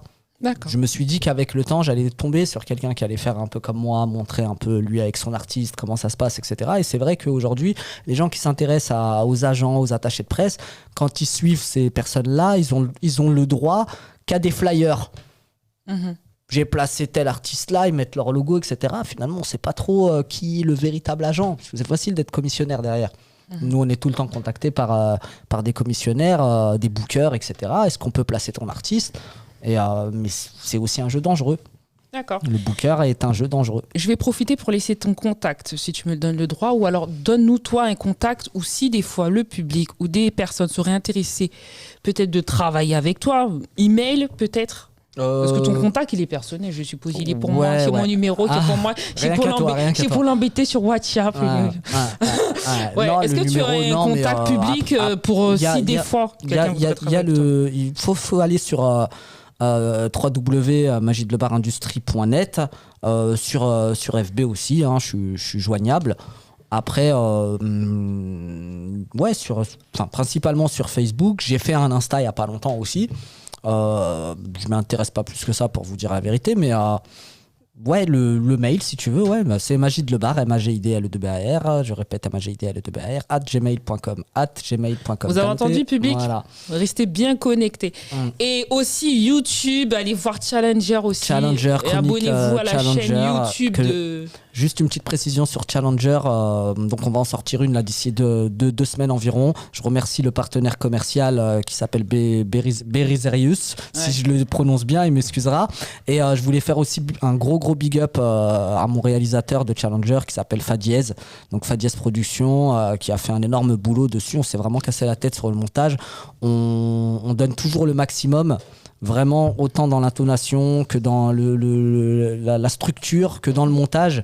On veut donner un produit fini de qualité, donc on préfère prendre le temps et d'en sortir une par mois bien faite pour que tout le monde puisse profiter pleinement de l'impact que cette vidéo peut avoir. Donc pour moi c'est important de le préciser, et allez voir Challenger, je suis sûr que ça va vous donner de la force, j'en suis convaincu. Et soyez convaincus autant que moi en allant voir cette vidéo. Et abonnez-vous surtout à la chaîne YouTube pour avoir les prochaines Challengers, mais aussi les interviews et tout ce qu'on sort. Voilà. Bah déjà, je voulais te remercier d'être venu. Merci à toi pour ton invitation. Et puis, oui, c'est vrai, il faut que je t'invite en télé aussi. Je vais t'inviter partout. Moi, j'aime bien parler avec toi. 2 heures, ça passe vite. T'as vu ou pas? Oh là là là là. En tout cas, je te remercie de ta petite présence ce soir au studio Majorelle de Bastille. Très beau studio. Tu reviens quand tu veux. Tu es chez toi ici. Puis Bastille, t'as vu, c'est rapide. Tac au tac. Sur Femme Nilotique, c'était un plaisir. Je devais faire une petite chronique sur... alors, je sais pas si mes techniciens vont me donner 5 minutes. Oui, je peux gratter 5 minutes. Oui, super. Ils m'ont donné 5 minutes, mes producteurs. C'est génial, parce que je voulais faire une petite chronique sur l'autotune. L'autotune. Moi, j'insiste sur ma petite chronique sur l'autotune. Donc, je vais demander un jingle juste pour ma petite chronique. Voilà. Merci.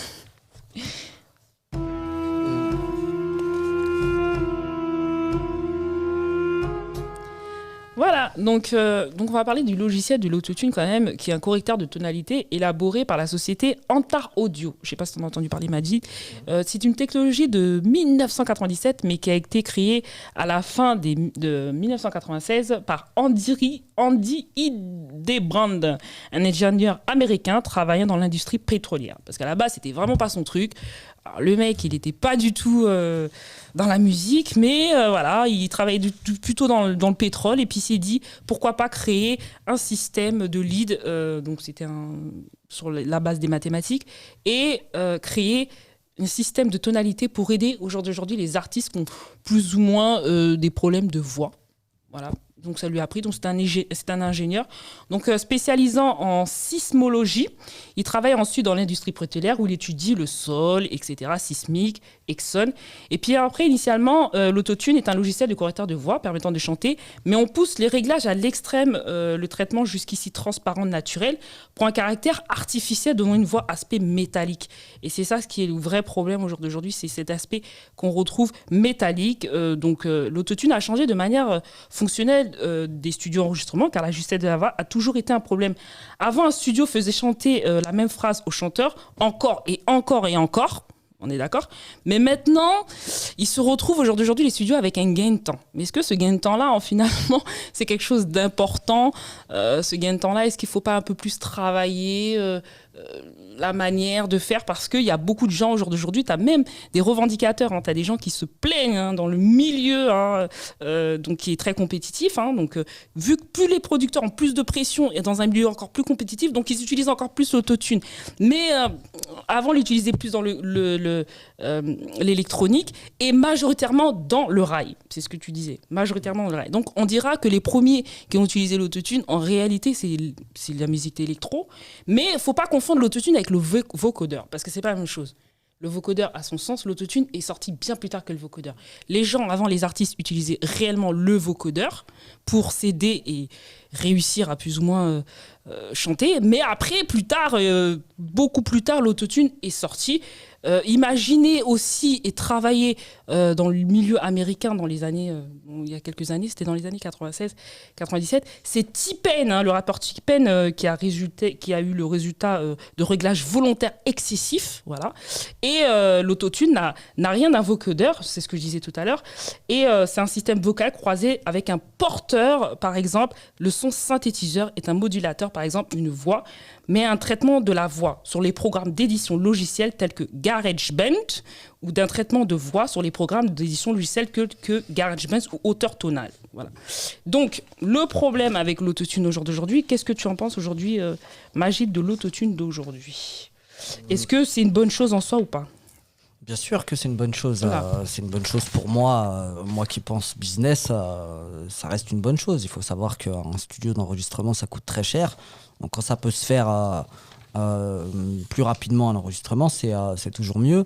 Comme tu l'as dit tout à l'heure, le vocodeur n'a rien à voir. Le vocodeur, moi je l'entends comme un multiplicateur de voix qui va mettre peut-être 3 pistes de voix à des intonations différentes.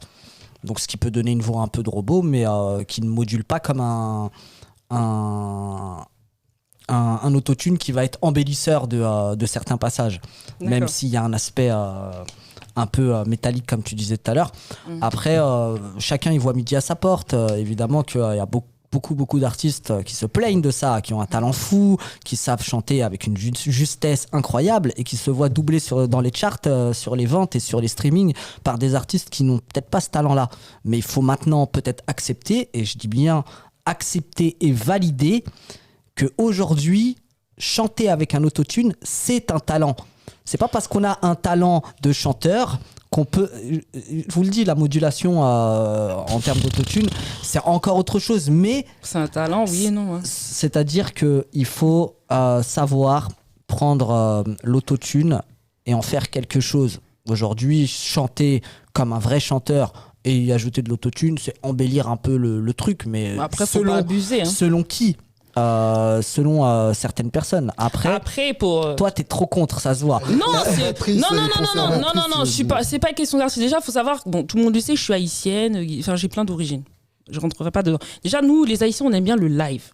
Déjà, on est des gens qui aiment le live. Tu connais notre réputation ou pas ? Non, mais ça, c'est clair que on aime le live. Déjà, on n'aime pas on n'aime pas les conneries. On aime le live, voilà, pour commencer. Mais c'est vrai que, voilà, après, je suis pas la seule. C'est parce que vous avez l'impression, mais en vrai, je ne suis pas la seule. Et il faut savoir qu'il y a beaucoup de personnes qui utilisent encore l'autotune et qui en ont besoin et qui est un outil indispensable aux États-Unis. On a Ludacris, on a Rick Ross, on a Lil Wayne qui utilise aussi l'autotune. On en a plein qui utilisent l'autotune, mais faut pas croire, l'autotune ne transformera jamais un mauvais chanteur en virtuose. Précise pourtant Chili Gonzalez. C'est clair. Moi, juste ce que je veux te dire, c'est qu'il y a... Ça, c'est quelque chose qu'il faut savoir. Ça va pas te transformer. Donc on sait quand même que tu utilises un truc qui modifie ta voix et ça peut pas te donner la qualité d'un chanteur à voix au jour d'aujourd'hui qui a des vraies qualités de virtuose et qui se prend la tête et qui a fait des écoles de musique, qui a fait des partitions. Non, ça sera jamais équivalent. C'est comme manger de la purée et cuisiner. C'est comme manger du surgelé et cuisiner à manger créole. Il y a deux aspects dans ce que tu dis et justement pourquoi on se rejoint pas, c'est parce que toi tu parles de ce que t'aimes et moi je te parle de ce qui marche, tu vois. Évidemment, si tu me poses la question à moi, tu me dis tu préfères quoi, je vais te dire qu'il n'y a rien de plus beau qu'un chanteur qui sait chanter et qui te chante ça en live et même sans micro, j'ai envie de te dire. Un piano, un micro, un piano et une voix directe, quelqu'un qui sait chanter, ça te donne des frissons. Donc l'impact que ça a sur moi, il est formel. Je préfère ça. Après, en termes de business et pour aussi défendre ceux qui le font très bien, l'autotune a aujourd'hui sa place. Alors elle l'aura pour combien de temps, j'en sais rien. Il y a un moment où les chanteurs vont revenir, même s'ils ne sont jamais partis. On parlait tout à l'heure de Slimane, de Vita, etc., qui sont au top des ventes aussi. On parle aussi de chanteurs qui sont confirmés comme soprano ou comme Maître Gims, qui sont confirmés en tant que rappeurs, mais tout le monde a validé qu'ils avaient déjà une vraie voix. Mais ils en ajoutent. Est-ce que pour toi, c'est de la triche ? C'est vendeur. Aujourd'hui, peut-être qu'à la base, ils voulaient pas le faire. Peut-être c'est vendeur, mais est-ce que ça va être vendeur dans 3 ans ? Oh là là, il y a eu de l'autotune dans ta voix. Est-ce que ça va être vendeur dans 3 ans, ce truc ? Ça va pas être vendeur. Je sais pas combien de temps ça va durer. Bah oui, Il y a plein de l'autotune, choses qui à un ont moment duré, donné, quand il y a ça plein va de choses qui ont s'éteindre, ce sera plus la mode, vous allez faire comment? Moi, je t'achète pas de billets. Hein. Voilà pour terminer ma chronique de ce soir. C'était génial. Merci les garçons. On n'a pas vu le temps passer. On Waouh. a passé un excellent moment. Mais en tout cas, moi, je suis pour l'autotune, ma faible dose. Voilà pour ma conclusion de ce soir. En tout cas, merci Mani Congo de ta présence. Merci beaucoup. J'espère que j'ai pas trop parlé, Magid. Non, t'as été parfaite. Hein. Oh, c'est vrai. Bien, De toute façon, Magid, pour me critiquer. Il faut savoir dire ce qu'on pense dans la vie. Je pense en tout cas pas au détriment de quelqu'un. De dire ce mais qu'on pense. il faut savoir dire ce qu'on pense aussi. Ouais, Tant que ça fait de mal à personne, tu as le droit de Exactement. t'exprimer et les médias sont là pour ça aussi. Merci beaucoup en tout cas Avec Magid de plaisir. ta petite présence. J'espère qu'on te reverra très bientôt. En tout cas, j'incite tout le monde à aller regarder sur les réseaux sociaux Magid Ledbar. N'hésitez vraiment pas. C'est un bon agent. N'hésitez pas à rentrer aussi en contact avec lui s'il peut vous aider. Si besoin. En artiste indé, comme on disait avec Challenger et d'autres programmations. Une petite pub pour la fin.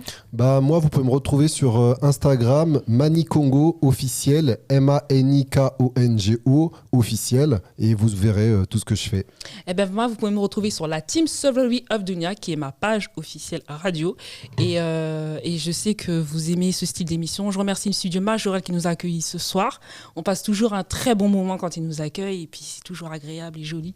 Donc on les remercie ce soir de nous accueillir. Je vous souhaite une excellente soirée. Je vous donne rendez-vous début juillet pour une prochaine édition de Femmes Nilotiques, toujours présentée par Dunia. Gros bisous à tous, à bientôt. Salut.